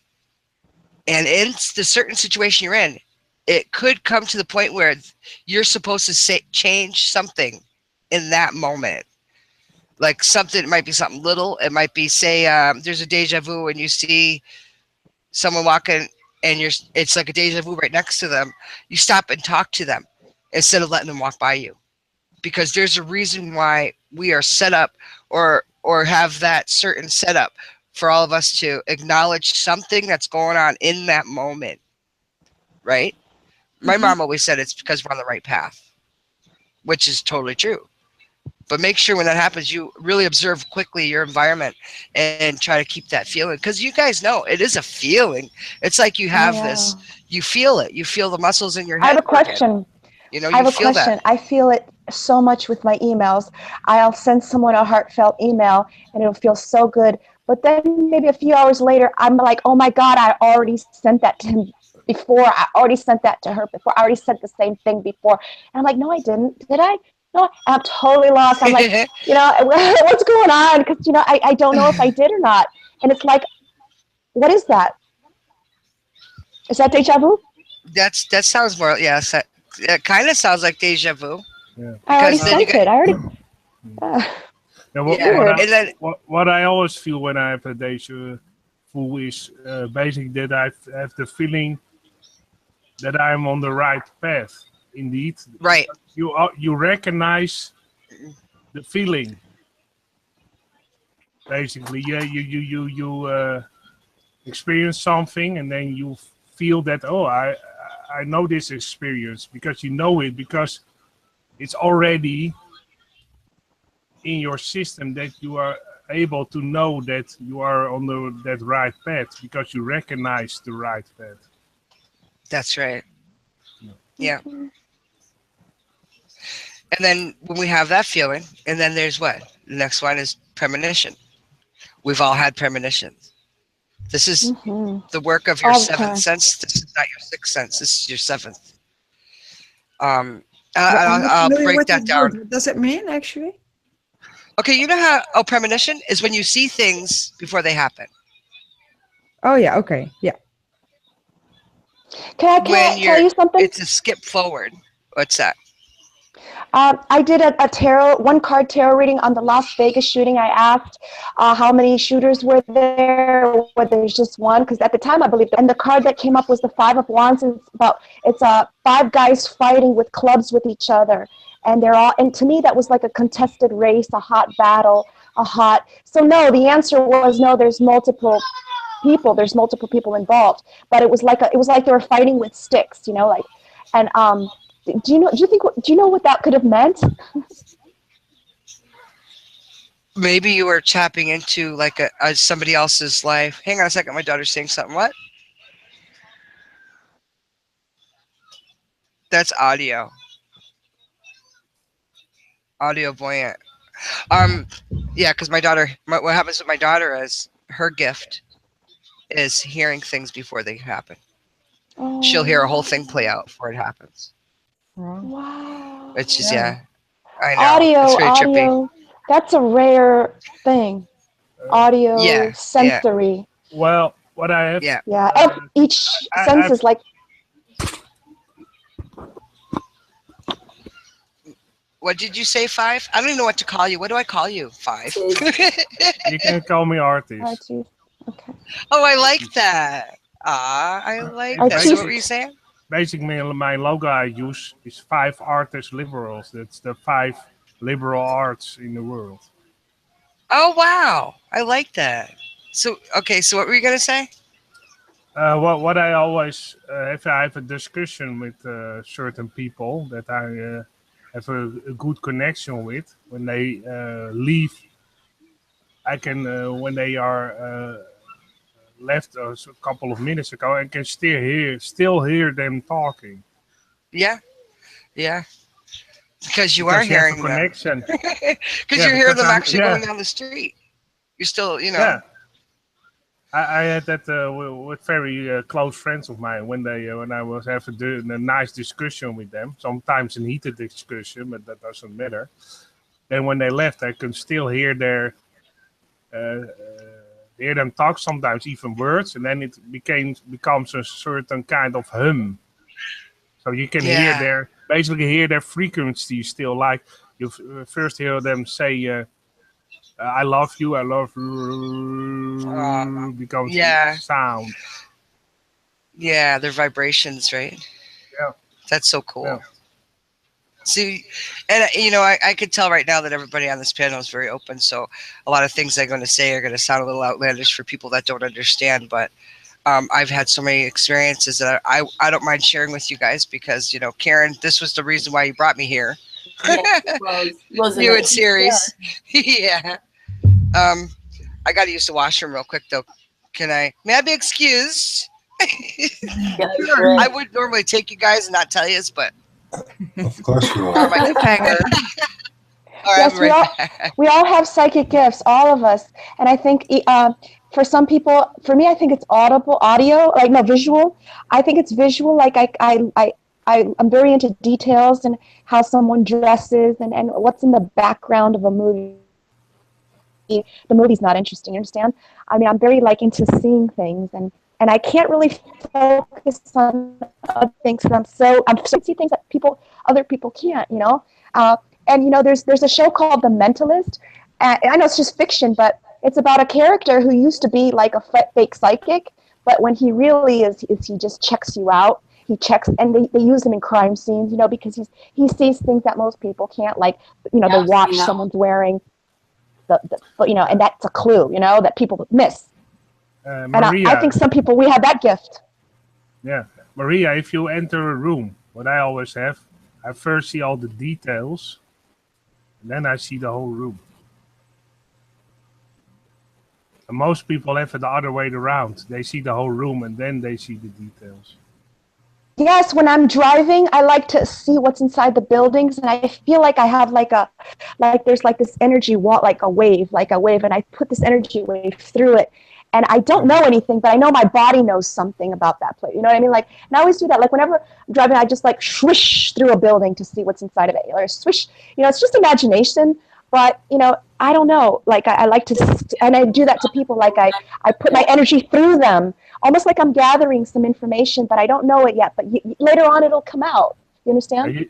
You make a connection to somebody. Yeah. Or a connection to a certain area. It's kind of a wordless level. Maria, you muted yourself.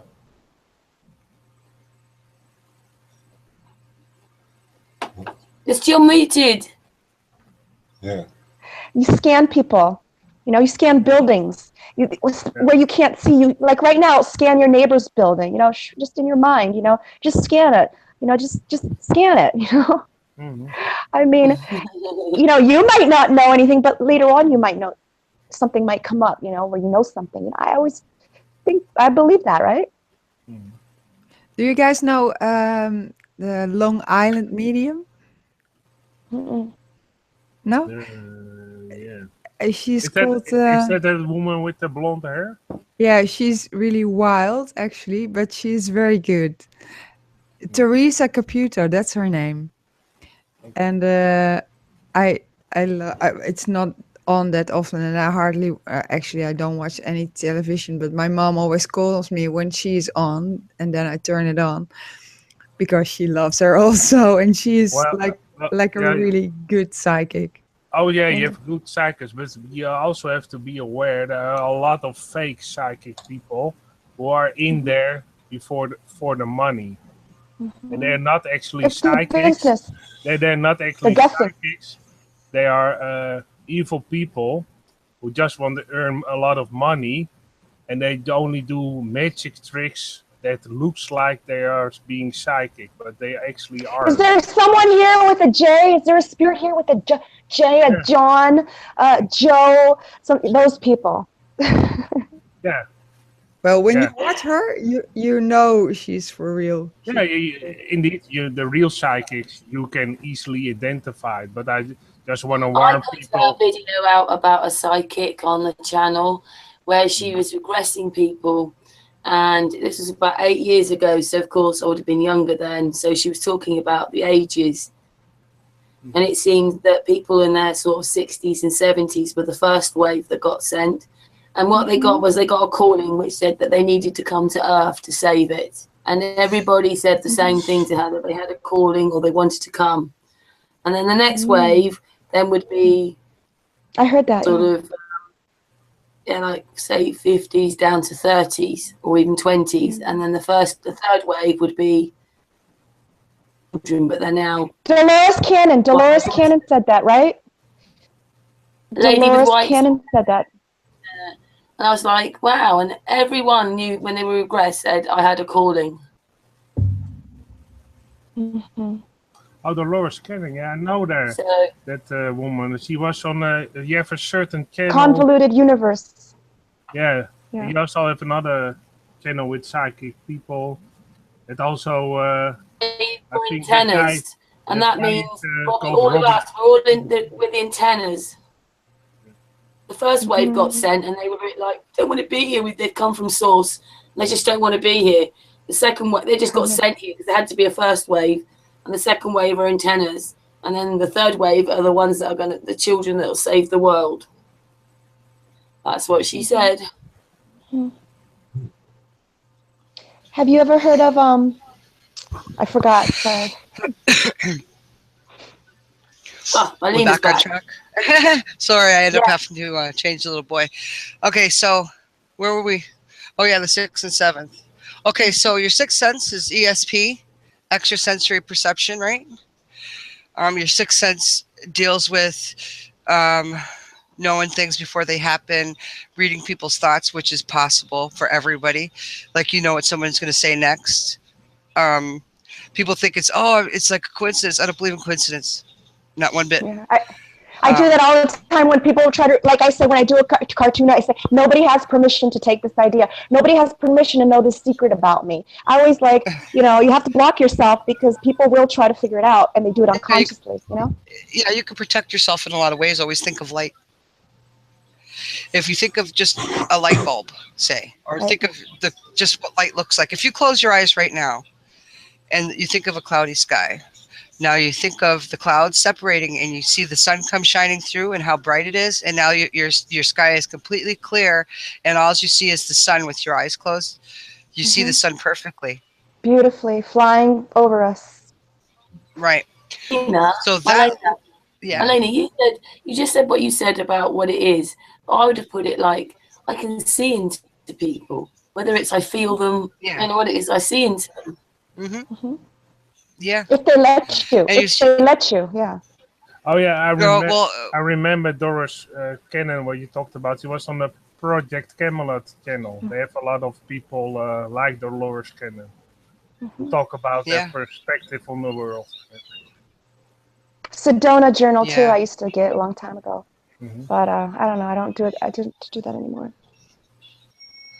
That's how I would have sort of termed it, even though you termed it a bit differently. But carry on. Yeah. No, you're right. No, you're totally right. I mean, we see either pictures that's in somebody else's mind. You'll have their feelings as an empath. Karen, I know you're an empath. Yeah, I felt it the very first day I met you. Which means you can take on and absorb everybody's feelings around you, which can be sad at times. In your legs, right? In your legs, that's where you can feel people's emotions. No, you feel it in your heart. Like the feeling in the top of your leg. You feel it in your heart. Well, I don't know, maybe with you, but I know for me, I feel it in my heart. And I know when someone's watching me because I get a pain. I get like a sharp pain in my back, and I look, and there's someone stalking me, or there's someone walking, following me. It's really strange. Well, that's spooky that you have someone following you, first of all. Yeah, we're walking down the street in a city, you know what I'm saying? Sometimes you get a pang, you're like, wow. And you see some creepy guy looking at you, It's creepy. Yeah. Karen, Hi, Wizlawz. There's some techniques that you could do. Hi, Wiz. How are you, darling? Hi, trying something new here. Can you hear me? Can you hear me? I hear you. Yes. Okay. How you been? All right. All right. Chilling. Good. Found some shaggy mushrooms, but they're turning black and gooey, so they're just gonna mount into spores. Okay. Yeah, okay, so when you deal with your Carry on. Okay. When you have that empathic ability, or empathic mimicry, where you can take on somebody's feelings and not realize that those aren't your feelings. And a lot of empaths have a hard time with that because they don't realize that it's not their feeling that they're feeling that day. You know, and it's sad because you can happen just by talking to somebody online. Feel their energy comes right through. And yes, I understand, Marlena. Totally. yeah. And all of a sudden you get really sad. You don't know why. Or be the opposite. You get really, really happy. And it's like somebody's like on cloud 9 right now, you know, which is a beautiful thing. But you have to start distinguishing between what's your feelings and what's theirs. You know, what led up to your day before you felt that? Like, is it possible for you to even feel that, what the feeling that you picked up? Especially it gets very overwhelming as an empath. So, you know, I know you guys get it because I know damn well right now that you and Ceres are both empaths because I could feel it. What do you do what if someone is around you and they have walls and walls and walls and blocks and you could feel that and it hurts you? Yeah. Well, that's some. You got. I gave you the keys, right? Okay. Don't take too long. Okay. I love you. I love him too. So, I love you, Marlena. Oh, I love you guys too. So, a really good practice to do if people want to build up their sixth sense is every morning when you get up, write down. Just start writing. Don't think at all. Don't think. Right, just write down everything. Or a voice recorder. A voice recorder would be better too because maybe it's quicker than writing. You think? No, Well, or like your phone. Because you have to use your That's body. true. No, Yeah. no. Oh, okay. You got it right. Oh, you're right. You're right. It has to be the body. Okay, can't be the mind. Yeah, I kind of know what I'm talking about. It'll work like automatic. Just a little bit. It should work like automatic writing. Exactly like automatic writing. Because when you do automatic writing, that is also part of when you do remote viewing. Same thing. Because your body is the one that picks it up before your brain does. So your automatic writing and all that stuff is part of your seventh sense. It's not a sixth, it's a seventh, because there's a different part of you working besides your consciousness in your pineal gland. So when you get up in the morning, the first thing you do before you even, like maybe waiting for your coffee or whatever you're doing, write down for as long as you can. I like giving myself at least 20 minutes, just writing down every word or every picture or whatever word comes to your mind, and don't think about it. Right? You'll see the weirdest things happen. So what you're doing because it gets it out of you, doesn't it? It does. You got it out of you. Yeah. So then scribbles work too, if you can scribble. Yeah, that's when we're doing remote view. But I'm saying because each scribble means something, is a certain element. But you know, if you want me to come on and teach remote view sometime, I could do that. But okay, so you write every word, and what happens is after a while, you can look at those words and realize that you are seeing something that's about going to happen, or something that somebody else needs to be aware of. It's usually a message. So this opens up your mind a lot, right? So then you start seeing things and hearing things, and you're not crazy, because this is just working that gland in the morning. And I don't know why it's in the morning that it's so important, but this was taught to us this way. It's like first thing in the morning, because everything else, the day didn't get to you yet, the people didn't get to you yet. You know, you're doing this, it's raw, right? And then so you guys understand what that is. Does anybody have any questions about that? And then I'll go on to the seventh, because I know you guys know what ESP is. It's a sixth sense, you know, seeing ghosts. Yeah, I'm okay. I don't know about anything on the panel. Sorry, my dog's just a lunatic. Great. Yeah, that's my house. That's not my house. It's not in your living room. No, I think that's at Maria's house, I think. Okay, so a part of your sixth sense, seeing spirits or ghosts, hearing, it's making each one of your senses is heightened, right? So you do see these, and what a ghost is or spirit is another dimension of people.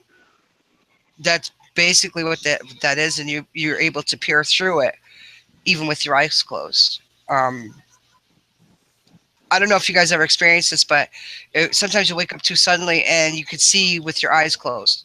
You can see around your room. Might happen for a split second. But yeah, you can see, and that's the whole point of you having that third eye, and that's your pineal. So what happened was with our hunters, when they used to go out to war or go out to hunt, if you ever see old pictures, and they still do it today, when they wear a bandana. The reason why they wear their bandana around their head is so, say, the enemy or the animal can't see them coming. You know what I mean? It blocks their third eye, so they're not giving out that radio antenna, say, right? So that's why we wear the bandanas. Ah. And so if you see, say, the native guys or whatever, and they're like, okay, for the water, for instance, when we were protecting the water and doing those things, the government was there trying to kill everybody, pretty much, hurting us for sure. A lot of them put their bandanas on. You know, it's not a symbolic thing; it's a real thing. Nobody ever wondered why we have bandanas. That's why. And don't be afraid of spirits. Usually when they present themselves, it's because they need to tell you something. But if it does scare you, you tell them and they'll leave you alone. They just doesn't. How would you feel if you walked into a room and everyone went, ah? How would you feel? Terrible. Right? AR is us, just in a different plane. They lost their meat suit, right? That's all it is. And usually there's a reason behind it. It's not because they want to hang out with you or nothing. It's because they need to tell you something. Interesting, yeah. Yeah. Or they're trying to tell somebody something that's around you, and maybe you could see it and the other person don't. Sometimes it comes as just an orb. And the reason why they come as orbs sometimes is because it's the easiest thing for them to manifest themselves into.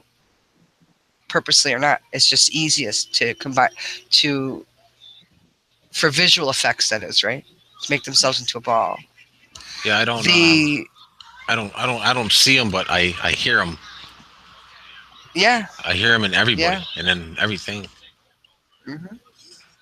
That's amazing. I love that, because you have your third eye is open, and that part of you is open.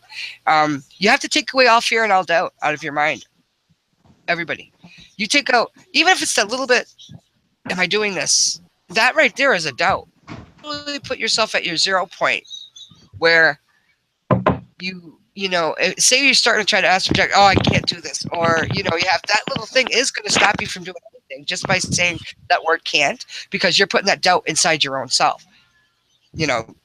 So when you do practice this stuff or try to practice this stuff, just think of love, think of positive vibrations, love, like think of something that makes you really, really happy.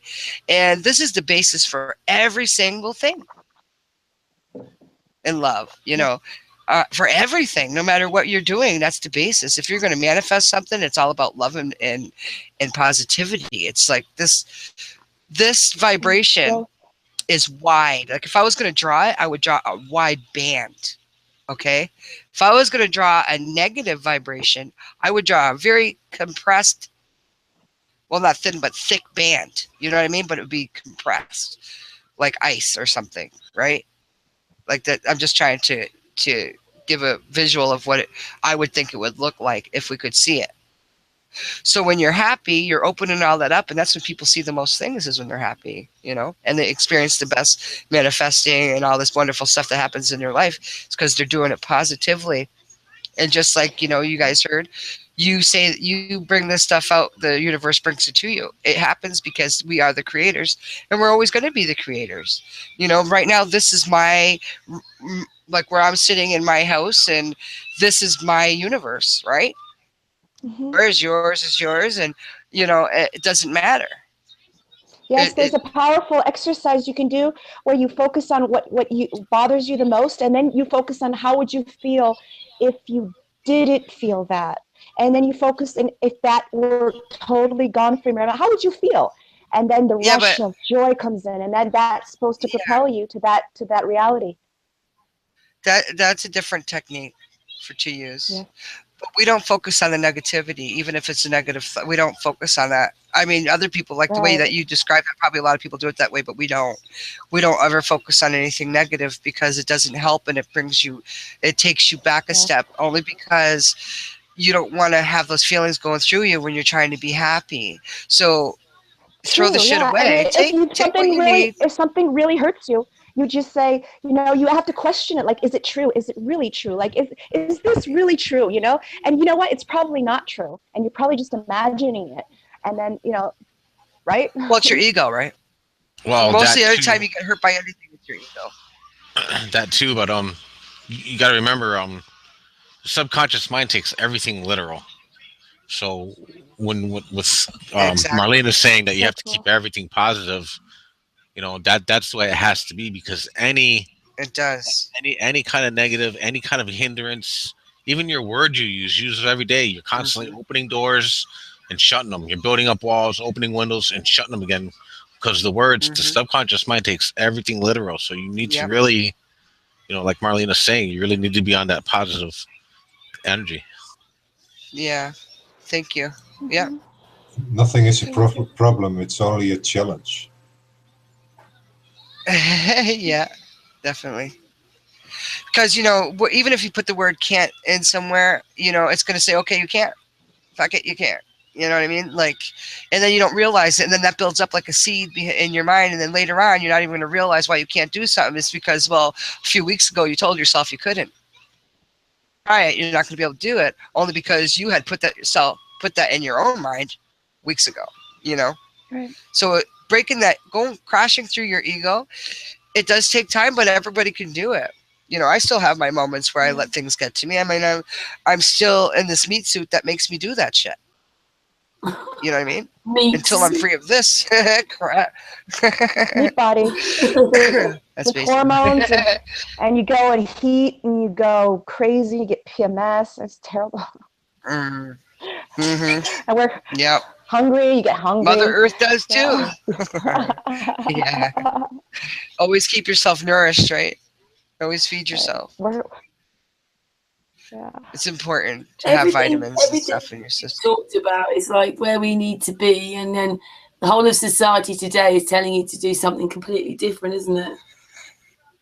Yeah, well, we have to go back to the old ways. Everybody has to go back to the old ways because this shit ain't working. What these people are doing, it's not working. It just makes everything worse. What's the first thing they do? Let's go beat somebody up. I don't like them. I'm gonna go beat them up and kill their people. That hasn't worked. I keep warm in the cold. You don't want an anorexic model next to you. You want someone who has a little meat on their bones, right? I guess so. I don't know. I want a happy person next to me, regardless if they're skinny or big. I want them happy. My main goal is to make people happy. Sure. I mean, not make them happy, but it's about feeling good. Yeah, feeling good. Yeah, feeling good. I mean, come on. If someone's feeling good, they're contagious. You walk down the street and you make a smile, everyone else smiles. It's true. They still smile at you. What, Karen? Well, I I was have just to saying, see people when I walk with my head. A very stable person to be able to do that when you're responsible for other people's feelings and stuff. Like if you're trying to bring things out, you have to be a very sound person yourself. Yeah, good listener. Listening is the best thing for anybody, and it's so hard. It's hard for me too. I mean, sometimes I just want to keep cutting. No, wait. I mean, I feel that way when somebody's talking and it's drawn. If I am getting long-winded, please cut me off, Karen. Okay, so everyone's basically set with the sixth sense, right? Everyone's good? Yeah. You guys good? Yeah. Okay, so the seventh sense is the cooler thing. It's the astral projecting. It's the lucid dreaming, right? Lucid dreaming can be in 6th and 7th, because in your lucid dream you can see the future or make make yourself manifest things. And a lot of people don't realize this. If you know how to lucid dream, when you're in there, manifest or change something in your dream that you want here. And you wouldn't believe how quick it is. Wow. You know, a lot of people don't know this because nobody teaches them this. But when you're in your lucid dream, as soon as you know you're dreaming, manifest something you want here.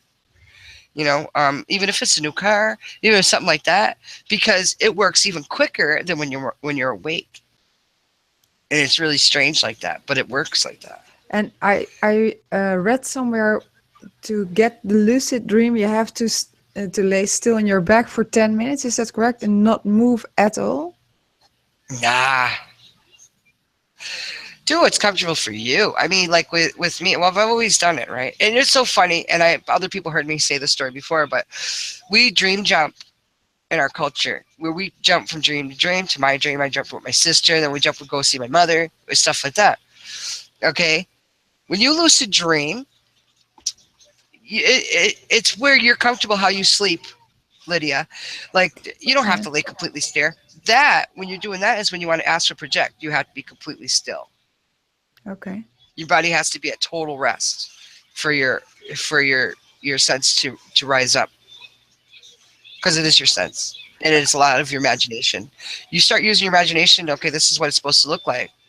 Then it happens, and then a lot of people get scared and they get sucked back in. Like, okay, how about this? This will give you a good instance. When you're dreaming and you wake up too quick, and all of a sudden you're sucked back in your body. You go. You feel yourself slam back into your body. You really do feel that, and your body jerks. Some people even fall off their beds, because that's a real thing that's happening. Is your spirit is coming right back into your body really fast. Okay. I've never done it, so I don't know how to lucid dream. No. Oh my God. I got to get my friend Charlie. He's a lucid dream coach. Maybe I'll get him hooked up with Karen and then have him on here. Yeah. Because he's amazing. His name, yeah. His name is Charlie Morley. Oh, nice. He's my awesome. son. He was even on TED Talks, and he was on those kind of shows. He's based. He was living in London last I heard. He was getting married. But anyway. Yeah, that would be great. Yeah. Okay. So when you start to lucid dream, this is what you do. Before you go to bed, you make that intention. I'm going to remember my dream. I'm going to remember my dream. Or I'm going to wake up in my dream. Either one. Mm-hmm. Or say, is there a specific place that you could think of that you want to go to? Yeah. Like somewhere it's not somewhere like, start off easy. That way you'll know you're dreaming. Like say in your bedroom or in your kitchen, outside your yard, like somewhere you're really, really familiar with. Yeah. Think of that. And then when you're in your lucid dream, you'll know, oh my God, I'm in my living room, or I'm wherever you told yourself you're going to be.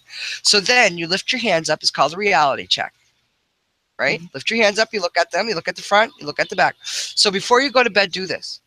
When you're telling yourself, okay, I'm gonna remember my dream. I'm gonna wake up in my dream. You tell yourself this until you fall asleep.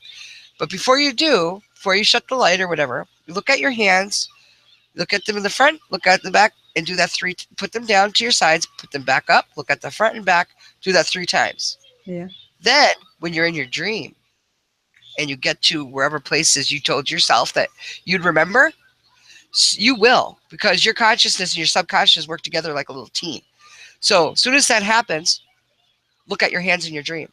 The first time you lift them up and look at them, they're going to look like your hands. But the second and third time you look at them, they're going to look like something totally different or disappear altogether. Then you're like, boom, I'm dreaming. So at that point, it really works that easy. Then at that point, you could do stuff like I fly in my dreams, because that's my thing. I just love it. Yeah. Yeah, I've been building this place since I was a little girl that I go to all the time, that has reverse waterfalls. I have trees that weren't here. I have streams and all this mountains. I've been building this since I was little. Yeah. So you can do it too. So once you start doing that, I find the easiest thing for a lucid dreamer is to fly. Because then you know, oh yeah. And a lot of people will run and jump in their dream to fly. Some people will take those 3 jump steps and fly. But I'm going to tell you guys an easy way to do it. Just look up. When you're in your dream, you look up, you'll automatically fly upwards. And then wherever you direct your head, that's you go. So if you look down, you're going to go real fast to the ground. So if you look down, just look down briefly, then put your eyes back straight to our straight horizon. Because it's also straight in your dreams too, by the way. And go that way. And I always thought everyone could do this. I thought I was a little girl, we were playing at a park. And I was like, where do you guys fly to? Where do you guys go? And I was all excited. And these little kids were so mean to me, saying, basically calling me a freak. So then I ran home. Well, it was at my grandmother's. And I was crying. I was like, they're so mean. They don't fly. And my grandmother sat down. And she was kind of giggly a little. And she said, not everybody can do that. And I didn't know that. I said everybody could, Yeah. But I did many times. I flew many times, but I would wake up exhausted and sweaty. And every time I had a flying dream, I was on a carpet. And it was really hard to fly. It took all the energy in my body to fly. And it was not fun. It was just not fun. It was like stressed out. And I would go above buildings. It's very hard to do. It's not easy. It's not easy. Yeah, no. We'll lose your carpet next time. Jump off the carpet. Yeah.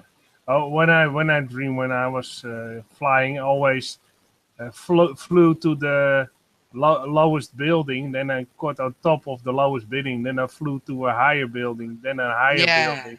And then basically when I was on the higher building, then I took off and was flying over the area. And then I went back to the highest building, and then basically from the highest building again to the lowest building, then back to the ground. Some kind of lift off in steps.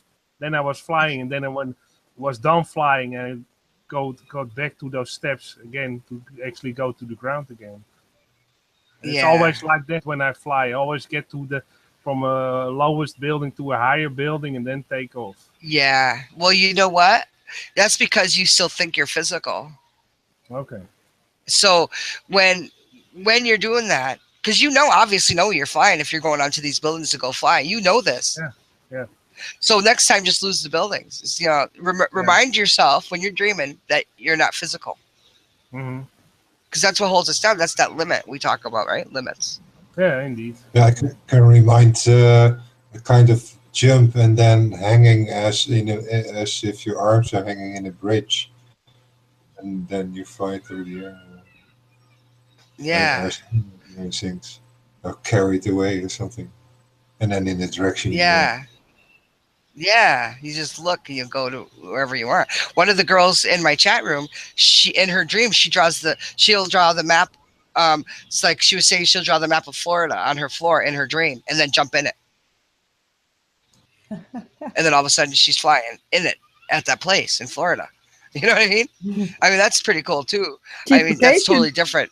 Yeah. It's almost like Google Earth when you type in Florida, click, and you're actually there, and you can fly over it.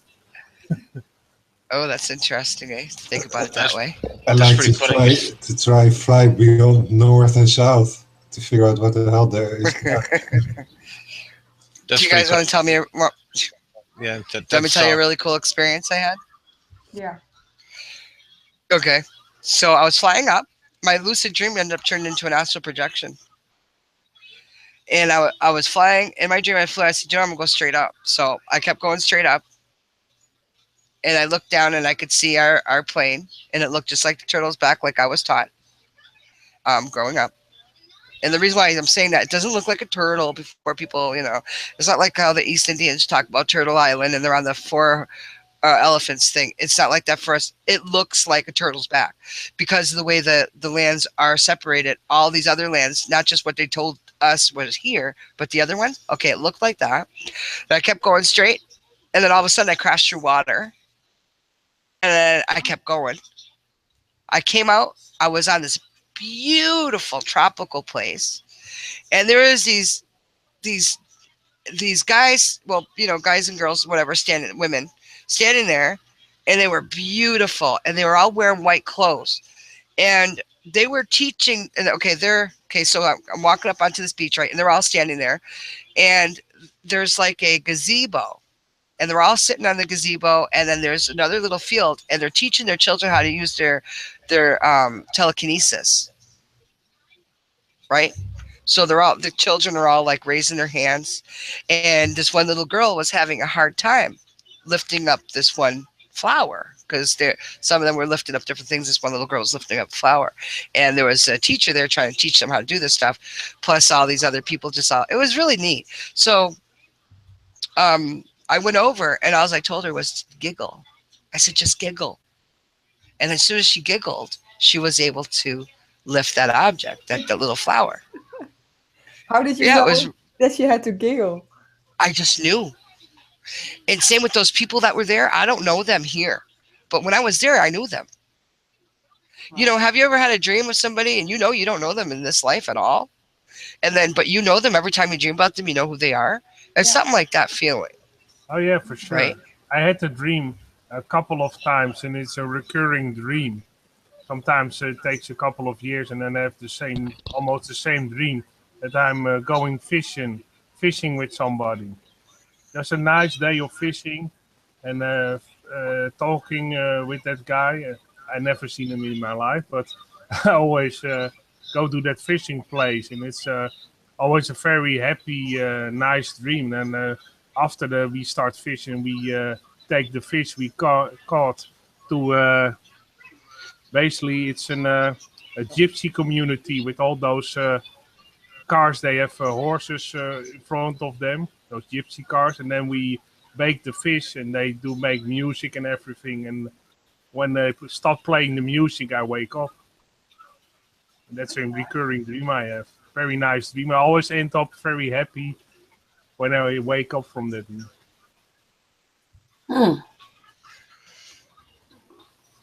Right. Carry on, Marlena. Very cool. I feel like I'm like just you guys, if I'm really too long-winded, please just tell me, because No, it's interesting. Yeah, for sure. Okay. Go ahead. Awesome. Thank you so much. I really appreciate you guys. You have no idea. I love you so much. We love you. Thank you. So I'm up there and all that happens, and I said, I wonder what happens if I go up further. So then I start going up further, and I got scared because it was more like it's like I had this knowing that I wasn't allowed to go up there. It's like I got to that point, and I knew it would be just like as I was going to get reprimanded by my mother. You know what I mean? I knew that I wasn't allowed. But when I started to fly along their plane, it looked like ours, but their buildings and stuff weren't made like ours. It was more like you couldn't, it's so hard to explain. They weren't solid, and it wasn't like buildings. It was like, oh, it's so hard to explain. Like energy fields. But I knew that this is places that they dwelled in. But it was like vibrations and different colors that we don't have here. Huh? And then I seen two suns. A really small little sun and a big sun. And they were rotating around each other. Like the little sun was in the middle, and it was like moving forward. And while that was moving forward, the other sun was like circling it at the same time, going over us. It was pretty cool, because usually you see stuff where it's usually the bigger one and then the smaller one, but it wasn't like that. So anyway, after that was that, and I knew where I was, all that. And then when I came back down, I came back the same way I went up.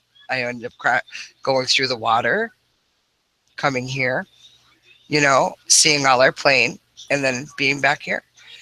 And how I knew it wasn't a lucid dream is because I walked in through my front door. Huh. Right. Yeah. In a lucid dream, you wake up in your bed. I didn't. I came in through the front door. You know what I mean? So yeah, I was like, oh. So I still get freaked out sometimes. Things wig me out. Yeah. Because especially when you don't expect something. When you have your precog, everybody has that. That's part of your seventh sense. Because it's your whole body that uses that, your precognition.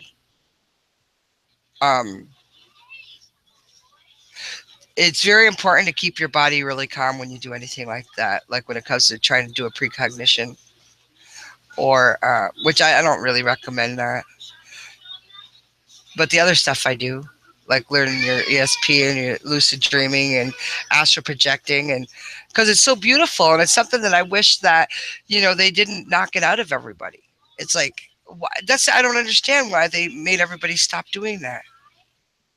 And almost every single thing deals with the water. Before you go to bed, drink that water. Talk to your water. Tell your water, while you're drinking it or looking at it or touching it, you tell your water you want to remember your dream. Yeah, that's good. The water will carry that memory. I also saw on Patricia's Ceres channel, she had also that the water distiller, and she put a post-it on it with love. Yeah. Mm-hmm. That's was always nice. She explains that water has a memory, so if you write on the container, write the word love, it actually absorbs the love.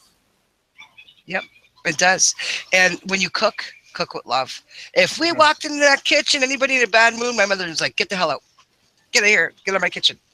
You are not allowed." You're not allowed near food when you're angry. You're not allowed to cook when you're angry. And look at when you do, what happens to your food? You burn it. Oh yeah. It tastes shitty. But everything goes love, wrong when you have hate feelings, right? Oh yeah. You drop things, you fall, I don't know. Yeah. Yeah. True. Yeah, you bump into things. But like I have a bad email from my ex, and I'm all wind up about that. Really, after that, I forget appointments. It's just a whole bunch of shit. It's funny how someone else has that can have that reaction, eh? Mm-hmm. Yeah. Don't give anybody that power anymore. No, it's a crime. It's a crime. It's a I get sin. it. I get it. I have an ex. I get it. Yeah. And for the girls that are single like me, the next person you pick, make sure they're woke up. Yeah. Don't be with anybody change that's them not later woke on. up. Oh my gosh. Even if you think you could, why use up all your energy trying to wake someone up if they're already woken up? You guys can work as a team to help others. Not you trying to help who you fall in love with. Yeah, you can. Yeah, you can. Yeah. Yeah. You can. Yeah, and also when not only that is you can bring the one that you need into your life.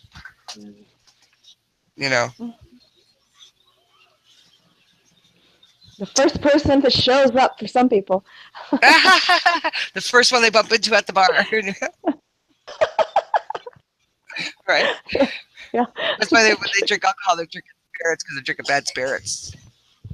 Yeah, and it's true. The spirits hang out at the bars, and when you get drunk, they possess you and stuff. They do. That's why you black out. And people say, "Oh my God, I don't remember nothing." That scares the shit out of me. When people tell you what you did, oh my God. But it scares the shit out of me knowing that happened. You black out, but you're functioning. You're walking around. You're talking to people, dancing, yelling at cops. Yeah, yelling at cops. I gotta hear that one. You want some more juice? I have to get the baby some juice. I'm right back. I'm gonna grab the baby some juice, you guys. Okay. You don't hear him much because I speak sign language to the baby. Mm-hmm. Oh. What don't you do, Marlena? What is it you can't do? You fly?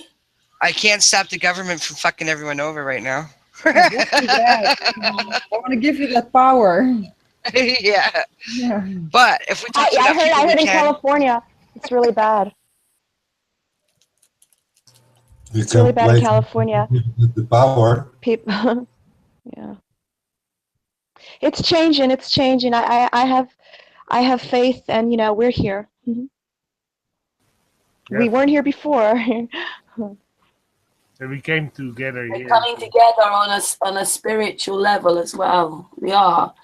Yeah. You know what I was thinking I was thinking that these globalists that have kept flat Earth for so long, they are in a way our brothers and sisters, the dark side, and that would make us the angels, the light side,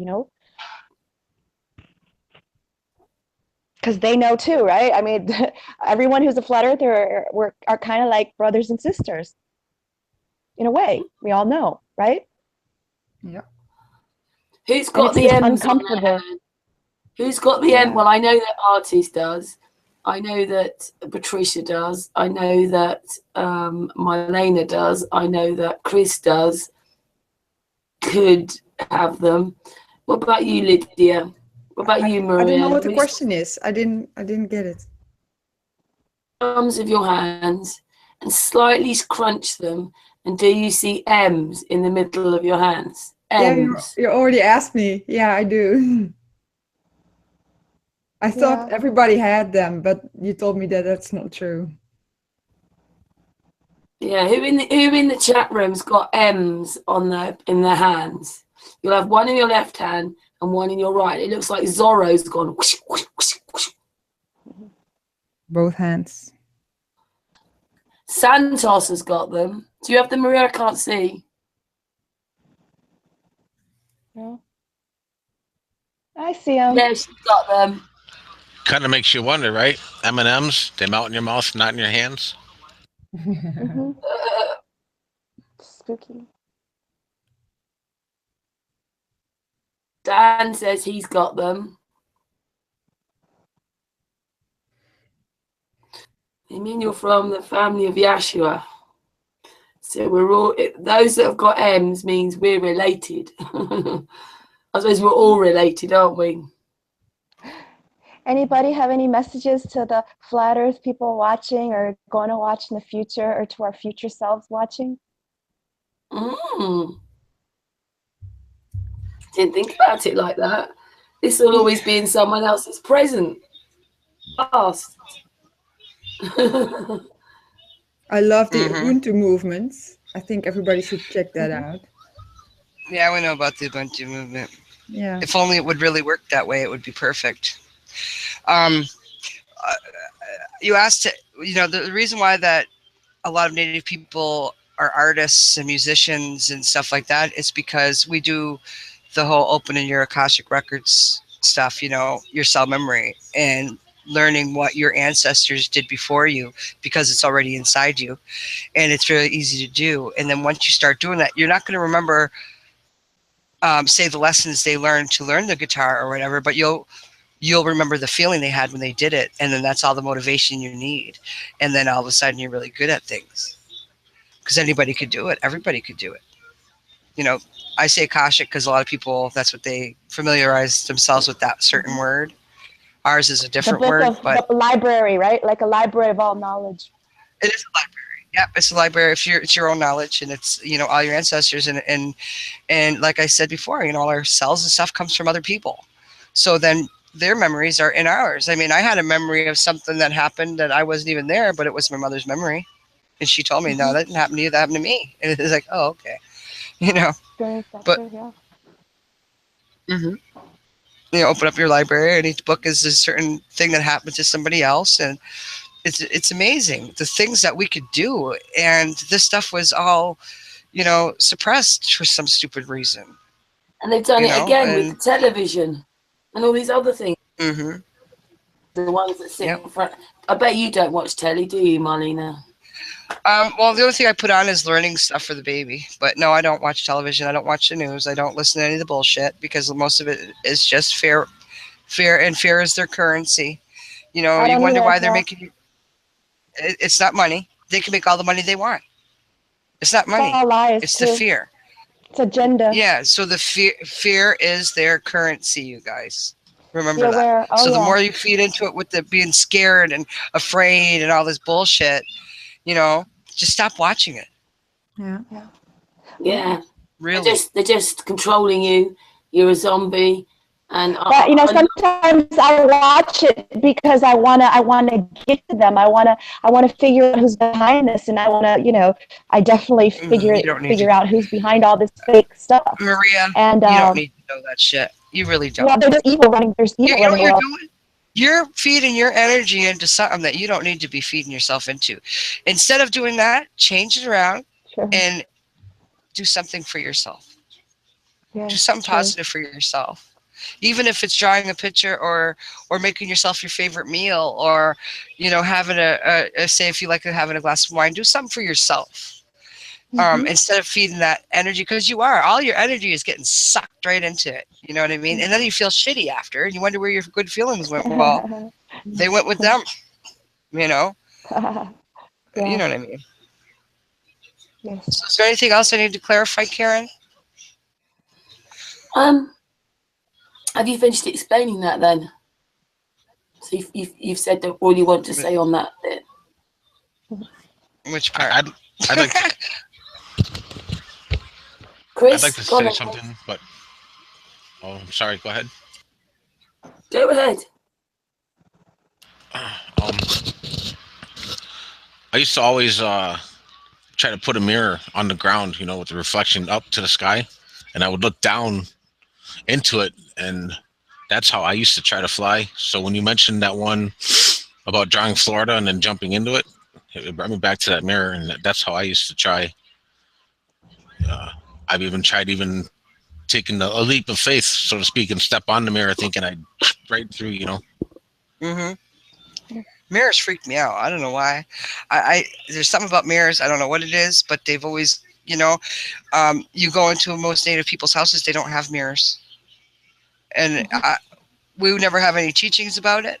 But I know for sure when somebody passes away, we have to cover our mirrors so the spirits don't go into the wrong place or something, I think. But yeah, we cover our mirrors when it comes to any kind of a death or something like that. So yeah, I don't know. I don't know. I know actually quite a bit of people that I've talked to about mirrors feel the same way. Like it just feels like there's something not right or something with it. Do you know what I'm saying? Yep, it's a portal. The mirrors. I have issues with mirrors too. Yes. I've seen some stuff. I've heard some stuff.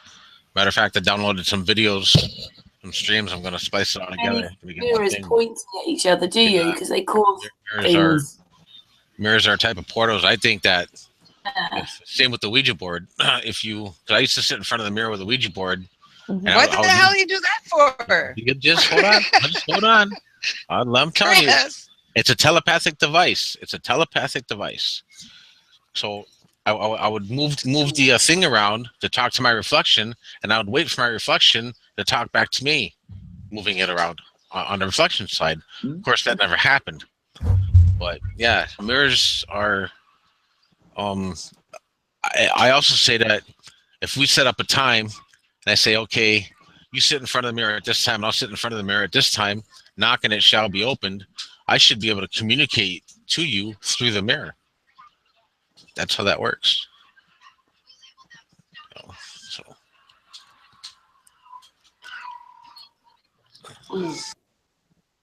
Well, I heard that if you've got mirrors bouncing off a mirror, and they're all like connecting, you can make like a portal thing happen. And I realised all my mirrors were. I used to do mirror focus. Take a candle, you sit in front of a mirror, and after a while, your face starts, morphing into another face. And they say that, but I've never, that you can, I don't know, like dark, your eyes just focus so much. You go into like this dark, and you could actually, I don't know, but I just did it a few times. It was really interesting. You're supposed to be able to see your ancestors that way. Something like that, yeah, something like that, like a grandmother. It looks like you're like an old lady. Sometimes you see like an old lady come through, or it's weird, it's creepy, yeah. The stuff that Marlena's talking about, though, all the stuff, the spiritual stuff, you've got to be open, though. If you're closed off, it's never going to come. Right. You have to open yourself up. But a lot of people don't like that. What about meditating into someone else's eyes? I've done that a few times, and it's been a beautiful, but a strange. It's a strange. Like, you go through feelings. You go through ups and downs. You know what I mean? Like your eyes are the windows. You stare. Yeah, 10 minutes maybe. And you see such beauty, even in the oldest of people. You see such beauty, and then you see such sadness, and then you see such. You see so many things. It's not just one thing. Learn to get the mouth and the eyes talking together. Very, very weird. Usually when people aren't sure, their eyes say one thing and their mouth says another. Yeah, Yeah, men taught us that no means yes, right? No, I'm just kidding. I'm just kidding. Oh, jeez. I'm just kidding. Yeah, Hey, I also told you guys I knows, like to joke around sometimes. Marlena Can't help also knows laughing. when people are lying, don't you, Marlena? Yes, I do. I do. A lot. Yeah, Even to themselves. yeah, always to themselves. Anytime someone lies, it's to themselves, regardless if they're trying to pull a fast one or not. Um, I think we all have that, you know, Hmm. the bullshit Sometimes meter. it's a burden, or you don't take it like that. Because sometimes I think I'm so sensitive, this isn't fair, you know. But then, you Well, know, boo-hoo, Karen, get over it and use your gift as it's positive. And you know what? There's a reason why you are like that. Your job is to help other people open up theirs, Karen. And by you showing them or teaching them, you know, I call everything we do as a teaching. I'm learning from you guys right now. And you know, as much as it drives you nuts sometimes, you can take this as a beautiful tool to be teaching these ones that are just waking up how to do it in the best way you can. And then you won't have that burden fear anymore, I can or attest whatever to you want that. to call it. I can attest to that firsthand. Karen helped me quite a bit. Quite a bit. There you go. Yep. oh, yeah, because I think that Chris was really overwhelmed with things, and he didn't realise that he was actually just where he was supposed to be, and it was telling him something different. He thought he was quite haunted with these things, where it was actually trying to tell him he was actually just, what's the word, in tune with everything, and he thought it was a worry. But also, well, we're all really, you know, I think Marlena will feel anyway, we're all really sensitive people. And, you know, if you're not around the right people, then if you're really sensitive, then you look the odd one out. That's right. Just grown up with Our it. Vibachucks, our tribe, you guys. You guys are my tribe. So, you know, You're our trying- vibrations, there's a reason why we found each other. You know, Yeah. we're the grassroots for this. We're the grassroots for all these people waking up right now. like hang out, and you just said, "Oh, is this for me?" And I thought, "Who is that? I've never heard of you before." I know. Well, you know what happened? Well, I actually did talk to you before, but it was like in a typing chat. I've talked to you all the time in your own live stream, by the way. But when you were talking, I think this is so funny because I was just with Pancho and Vinny talking to them. So when you were talking, I thought it was like I got two hangouts confused for a second. So I'm like, oh, because I was supposed to go back on their panel. So I was like, oh, is it full? And you're like, well, if I have room for you. I was like, who is she telling me that for? And I looked at it, was Karen. I was like, oh, it's Karen. I understood. Yeah. And by the way, Tara Sunshine, I know you're listening to us. You were supposed to come on here with me. We were just in another chat, and you said, yeah, I'm coming. I just had to say I that. didn't. For some reason, she's not managed to get on the hangout, but occasionally people have that. I think it's computer. I don't know what it is. I think she's shy. That's what it is. She's shy. Well, we've spoken to her.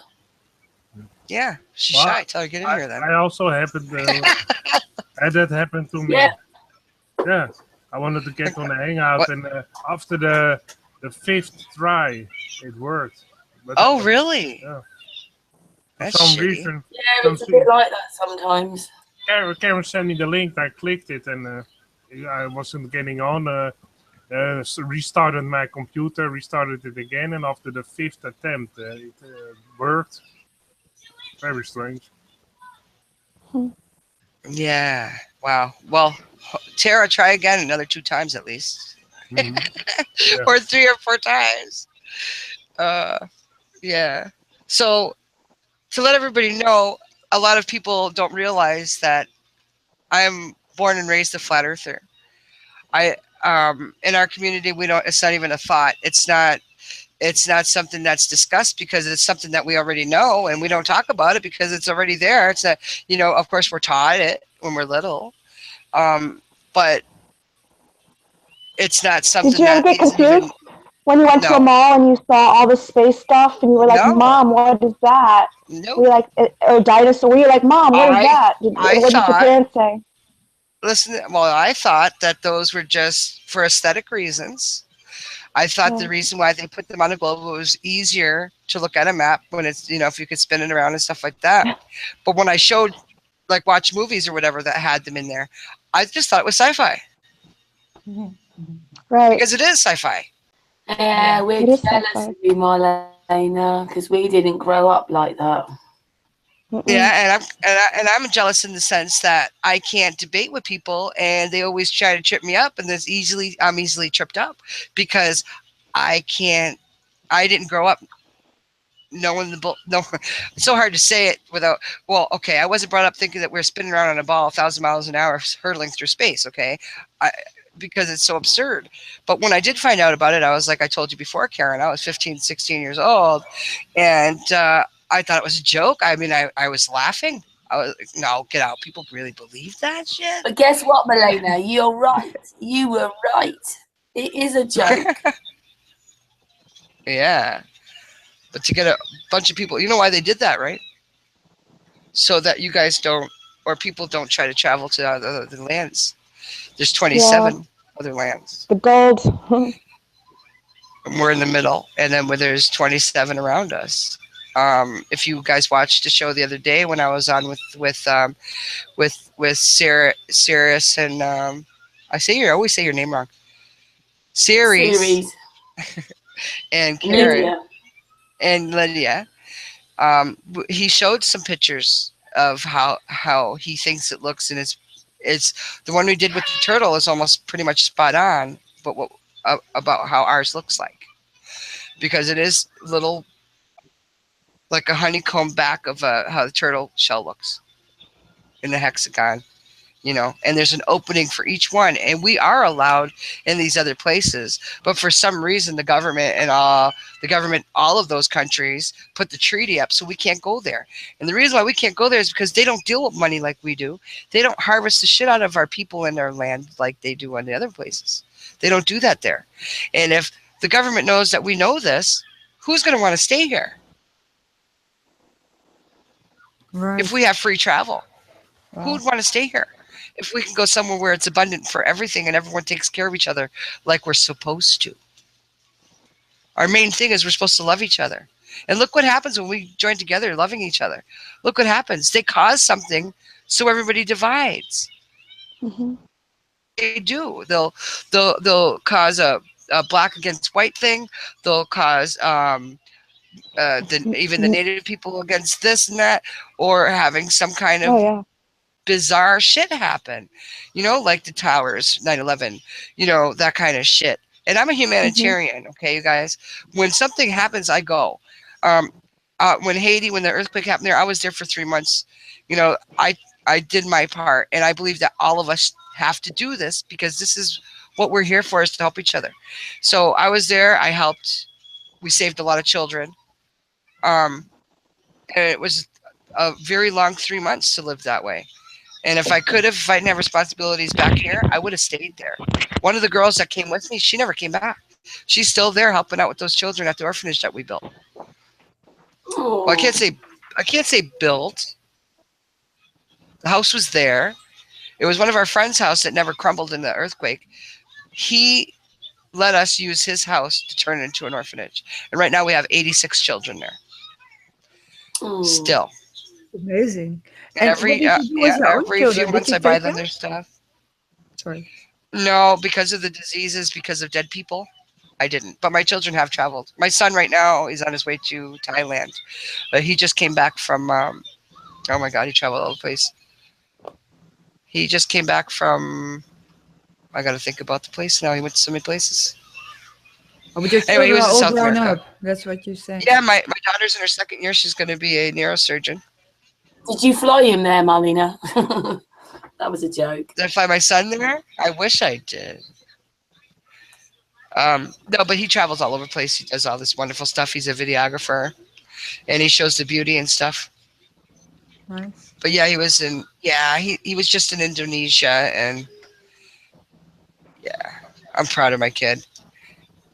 Patricia. And he's loving, You got any questions that you'd like to ask Marlena? Series? Artist? Yeah, Uh, that 27, I wonder how that actually works. So I can only How what? find 6.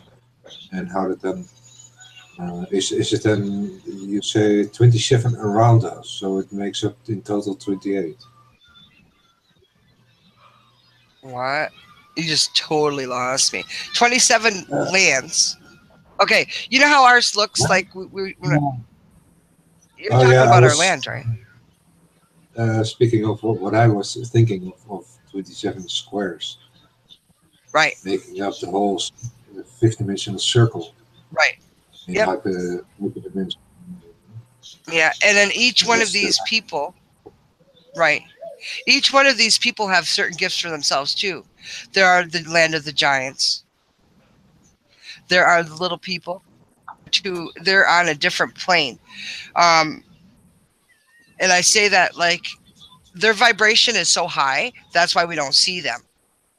But we do catch a glimpse sometimes. I have pictures, accidentally took pictures of little people, which I'm going to do a panel. I'll do a panel on there very soon because they're so cute. They're like over an inch, 2 inches high. And when I showed my uncle these pictures, and he even knew them by name, he's like, "Yeah, these are the Boodaladamuj," which I already knew because we were growing up. We always knew about the Boodaladamuj. Also, what you guys call Bigfoot or Sasquatch is a person. They're a different type of people. They are in our grandfather's teachings, and they're there for kindness. Like if you ever see the grandfather's teaching wheel, you'll Oh see yeah. big. You'll see Bigfoot because he stands for kindness. Sorry, we could hear you, Maria. Hi, Uber. Yeah, Josh is back. Hi, Josh. So it's mainly also a vibrational thing in that we just vibrate in this lower matter realm in that sense. Yeah, I'm totally with you with that. And then that's why we're able to vibrate our senses, our six senses, seventh sense, to vibrate in those levels that we could see and do things there. Because we're going to eventually be there anyways. But you can tap into all this stuff, and that's the whole part of. That's the reason why we have these gifts. If we didn't have them, I mean, if we weren't meant to use them, we wouldn't have them. Yeah, there's a book I found. I think it's James Redfield, The Celestine Prophecy. That book talks a lot about that. I think the barrier for us is then indeed the vibrational thing that we won't get there if we're not actually getting into the higher vibrations of all these realms. That's right. In the world. Mm-hmm. I'm on the same page you are. Yeah, it's very important to keep your clean mind. Keep it clean. Like try to, it is hard. I mean, a lot of us have these, thinking like really odd thoughts and stuff or getting angry. Keep a clean mind and don't pollute it with shit you don't need, like, prescription drugs and stuff like that, because they just dull you. They dull your shine. Don't let anything dull your shine. And hey, how are you? Hey, so would you say that we should take every thought captive? No. You have to release your thoughts for things to happen. No. I'm talking about before you release it. Basically, contemplate it. Like,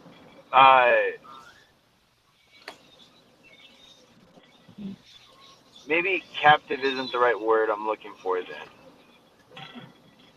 Although English sucks, isn't it? I'm pretty sure that we're thinking about that word in the wrong way.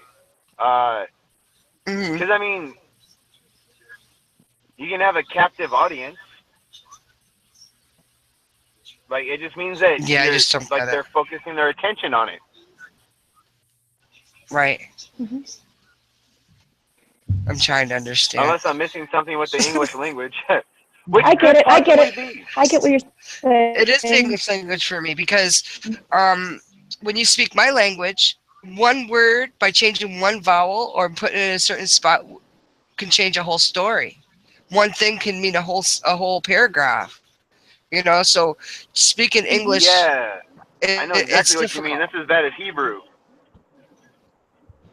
Like with Hebrew, if you swap out the vowels, completely messes everything up. Like changes everything. Yeah. I didn't realize that you're. What do you call your actual native language? Because I would feel like an idiot if I just said that Indian language. Yeah, it's Micmac. Our language in our tribe, it's Micmac, and in our it's Micmac language. So then the language is actually called after your tribe, then? Yeah, all of ours are. Gotcha. Yeah, and there's always similarities. Like when if I'm at a powwow and there's a lot of other tribes there, I can still pick up what they're saying, even though their language is a little different now. I could pick it up only because at one time we were all one language. Or one, if you hear a bunch of Native women singing or talking, it sounds like they're singing. Because our language just flows like that, Yeah. And our first sound was music. Music fixes everything. They even music. Go ahead, what? There's even on the internet teaching of the Mi'kmaq language. Yeah, there's a Micmac online dictionary that we made. Yeah. It was actually my aunt made it. Her and my uncle down in Nova Scotia, they made that website for people. So yeah, you guys, what's really cool about it is they also have them talking in there. So you learn a word. Yeah. It's called the Online Micmac Dictionary. You learn a word, and then you can press on it, and it tells you how to pronounce it. Yeah, like I search for it, and when you come on, you can say Dahlia. Yeah, Dahlia. What are you up to? Aw. Dahlia. Yeah, we say that. It's like when you guys say, like, what's up? That's how we say it. We'll say Dahlia. Like, what you up to? Listen to you. How wonderful. You just made me so happy. And I can ask you another thing, like, Dali this cook? Yeah. You said it perfect. Yeah. Giskook is like right now. Like, yeah, how's the weather right now? The good word, say Gesalu, is I love you. Oh, well done, artist. Gesalu. Yeah, that means I love you. And the weather here today, I would say get besak. Gik besak. Get besak. Gik besak. Okay. Yeah, gik besak. It's raining. Or I say Muchkajawe. Muchkajawe means on top of the world. Okay. So when I say, I say on top of the world, but the very best that you could possibly feel, that's Muchkajawe. So when they say Meida Lane, which is how are you, Meida Lane, I always say Muchkajawe. Or you could say Wele, which is fine. Smartaway is feel beautiful. If the world is flat, aren't we all on top of the world? Yeah. We're all on the same floor. We're all on the same floor. Some of us on the same floor. Exactly, same floor. Yeah. You're that way. You're not. Yeah, you're all that way. Like, woo, the same level. Yeah. We're human level here with each other, and everyone else is flying. Everybody, please, to get back to just the senses for a split second, make sure that you're mindful of what you think, always. Because every single thing you think or say, you're casting it out. You're casting it out into the universe. Everything you think. And, my mother, every time we left the house in the morning, she would be mindful of what you think. She always said that to every one of us. And she always told us to be kind every day of our lives. She'd even call us and say it to us when we got older and we weren't living with her. She'd be like, be mindful today and be kind to everybody. Because you don't know who was having a shitty day. Just by you being kind to them, you can change their whole life. I know, and you might discover something really new today. I mean, you might, today might be your breakthrough. Right? Oh, definitely. Well, the average person greatly influences over 200 people throughout their lifetime. That's just the average person, like the average guy just walking down the street. And it could be as big or as little as like him basically upsetting the guy at like McDonald's or whatever, and that guy, it's like the last straw, and because this guy was a jerk in the drive-thru, this guy goes home and puts a bullet in his head, you know, like Yeah, and it's your fault. that's Yeah. yeah, dude, I don't want that on my shoulders, you know? Like Yeah. Well, everything that happens Or you around can us think is positive and be responsible really for. happy. Someone Yeah. will go home and they'll propose to their girlfriend. or How about that? you know what? Check this out. On the opposite side of that, I know of a story where a girl was going to shoot herself, and just because like the top guy in the school or whatever happened to have a quick conversation with her before class one day, he actually went into the classroom and she had wrapped the bullet in a ribbon and left it on his desk with a note that said, "Thank you, you saved me." Wow. Like, 'cause all she wanted was someone to just recognize that she was even freaking existing, you know? Yes, I think that's actually the bit about Yes. existing. Oh yeah, you can meet someone, you can meet a girl and be so impressed with her that you decide you're gonna do exactly what she's doing, and it might change your life, you know what I mean? Like become very talented at dancing or become very talented at something, you know? Just by being influenced by them, and it changes your life. Yeah. Yeah, Or I like, think yeah, exactly. You might just be doing whatever you do, you know, like whatever you do on a daily basis, and someone just might see what you're doing and be like, "Hey, that's cool," I want to and do not exactly necessarily that. copy You you, but know? take a step from you, you know? Like, Yeah. I get what you're saying. That's, yeah, exactly. I think everybody on this panel has touched each other somewhere along the lines. That's why we're here. And Marlena went the other day, everybody went, wow. That's what they said about Marlena. I want to say to my future self that I hope you get everything you desire. Yeah, maybe we'll have to look at this hangout in 6 months' time. Maybe make a wish and then go and hang out in 6 months' time. I know. Do some magic, right? If that's what we're talking about, Oh, let's do some magic is magic. very real. Magic is very real. That's one of the biggest lies they told people, is that it wasn't. You know. Yeah. Um, Yeah. you know, we are still, you know, spirits having that human experience right now. Might as well enjoy it. For something that's not real, there sure are a lot of high-powered, influential people messing with it. That's right. That's right. Because they know how, by fear. They fear people, then they're taking all that power, using it for themselves to do all this Although that's bullshit. kind of like when J.K. Rowling comes out and says, "Oh, I'm not a witch," yet makes 7 movies like About what? that are a Well, straight she's probably afraid like to say it. school course about witchcraft. Like, Yeah, yeah, Total Satan. but I know nothing about witchcraft, guys. Yeah, yeah. kiss my ass, lady. Yeah. Yeah. Yeah. Well, you know, everything we do is a cast out. Everything. Like when we have our ceremonies, it's a cast out to have beautiful days and have beautiful thoughts and create beautifully and to do stuff like that, you know. That's the reason for our ceremonies, is because we celebrate. Every ceremony is a celebration. It's a celebration of certain things that happen during our life, you know. Like we have our sunrise ceremonies. That's you know, the sun coming towards us, you know, thanking the East, you know, because we are the people of the East and stuff like that, but thanking the East for giving us this, because, you know, the sun is the energy ball, you know, that helps us in a lot of ways, and they're trying to block that shit out. They're trying to block out the sun. The sun is not a fireball.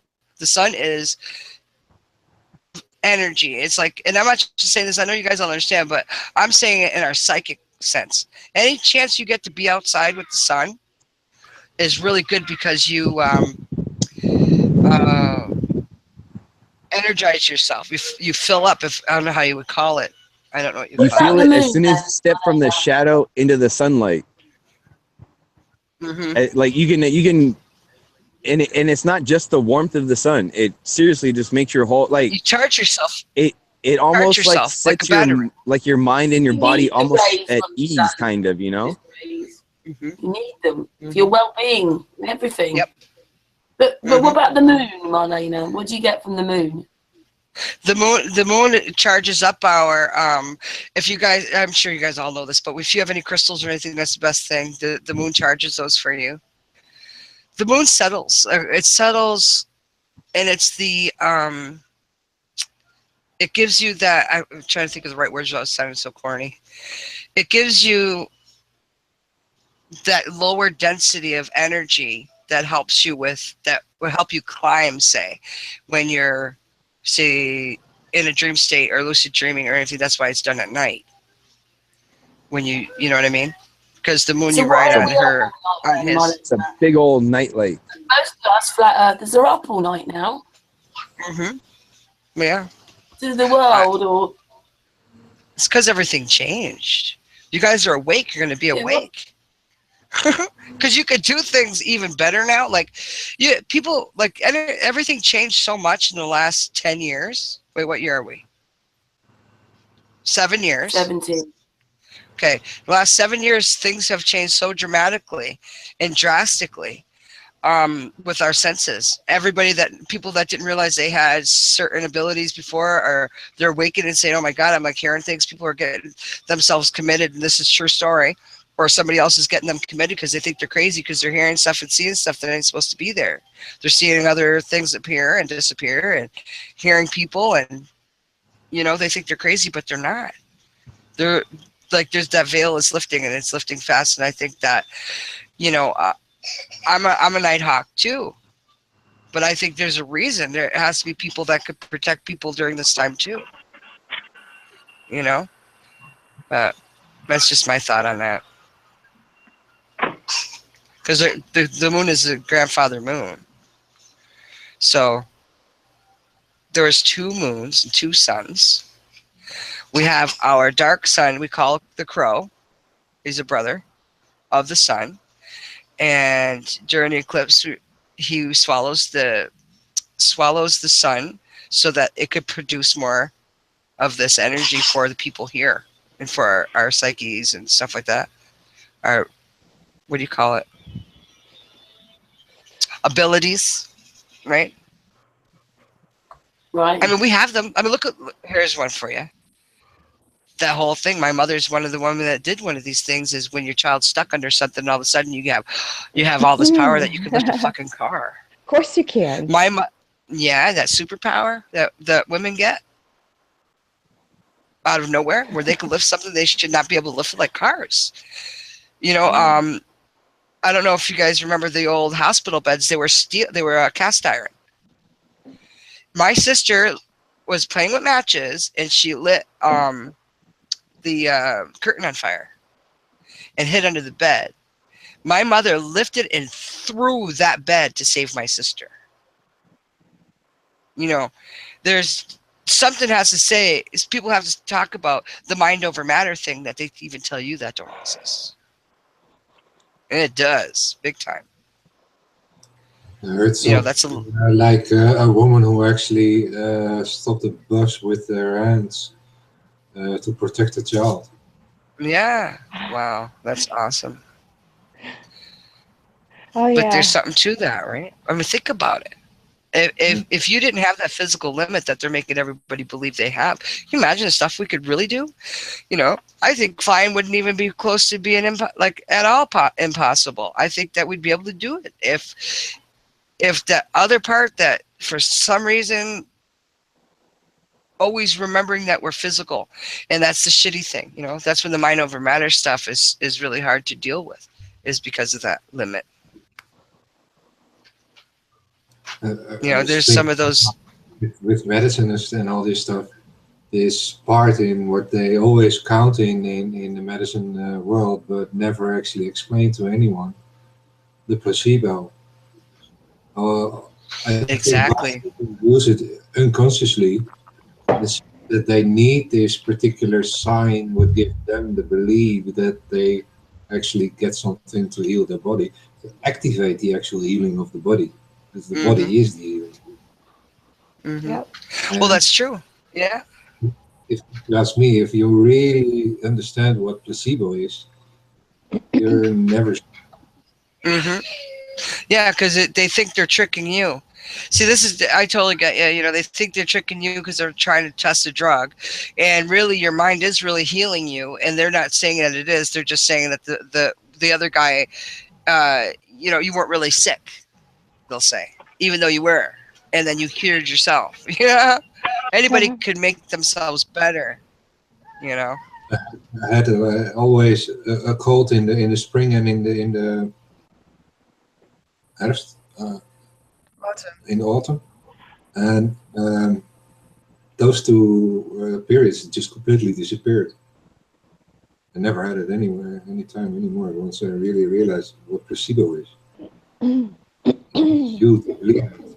It's amazing. Guys, And even I'm sorry, but I have to go because I'm so tired. I know it's late now, Lydia. Yeah, it's 1:45. Lydia, thanks for staying. It's past your bedtime, isn't it? Yeah. Yeah, I'm sorry. I think it's really great, and Lucid dreaming. yeah, I'll try. The mirror. Okay, thank you very much for everything. Yeah, it was really interesting. Nice seeing you, Lydia. Okay, Lydia, my computer's a little bit slow, but I'm giving you a flat Earth hug, and I hope you'll come back on another hangout. Yeah, I would really appreciate that. Thank you very much. Thank you for being here. Thank you. Okay, thank you. Lydia. Have fun. Bye-bye. See you later, Lydia. Bye. See you around. I mean, we have actually, I know Marlena hasn't been here for all of it, but we have kind of been going for nearly 4 hours now. Wow. You think that we have to have Marlena back? Well, all of you back. Sure. Anytime. You should sort of wind down the hangout now. Sure. Here, I'm like, yeah, sure, okay. Oh, I'll come back then. We're going to end the hangout now, but we'll say goodbye privately. Hexalele. Don't forget. I don't say goodbye. I see you later. I never say goodbye. It's too final. Yeah. So I will see you all soon. Abiento means I'll see you again. Chris, can everybody come back? He's coming back for a flat Earth hug. Yeah. And I'll say up to multes. That means see you again. That's what we say. The Maltese, yeah. There's Patricia. Yeah. There you go. We're sending out flat Earth hugs to everyone.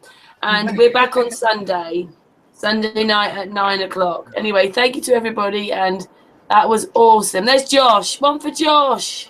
Yay. Yay. So, thank you very much, See you later, guys. and everybody who's on the panel. Thank you. Yes, thank you so much. Thank you, everyone on the panel. And thank you, everybody in YouTube chat. Already Awesome. Oh, no, you put your fingers up. Peace. Yeah. See?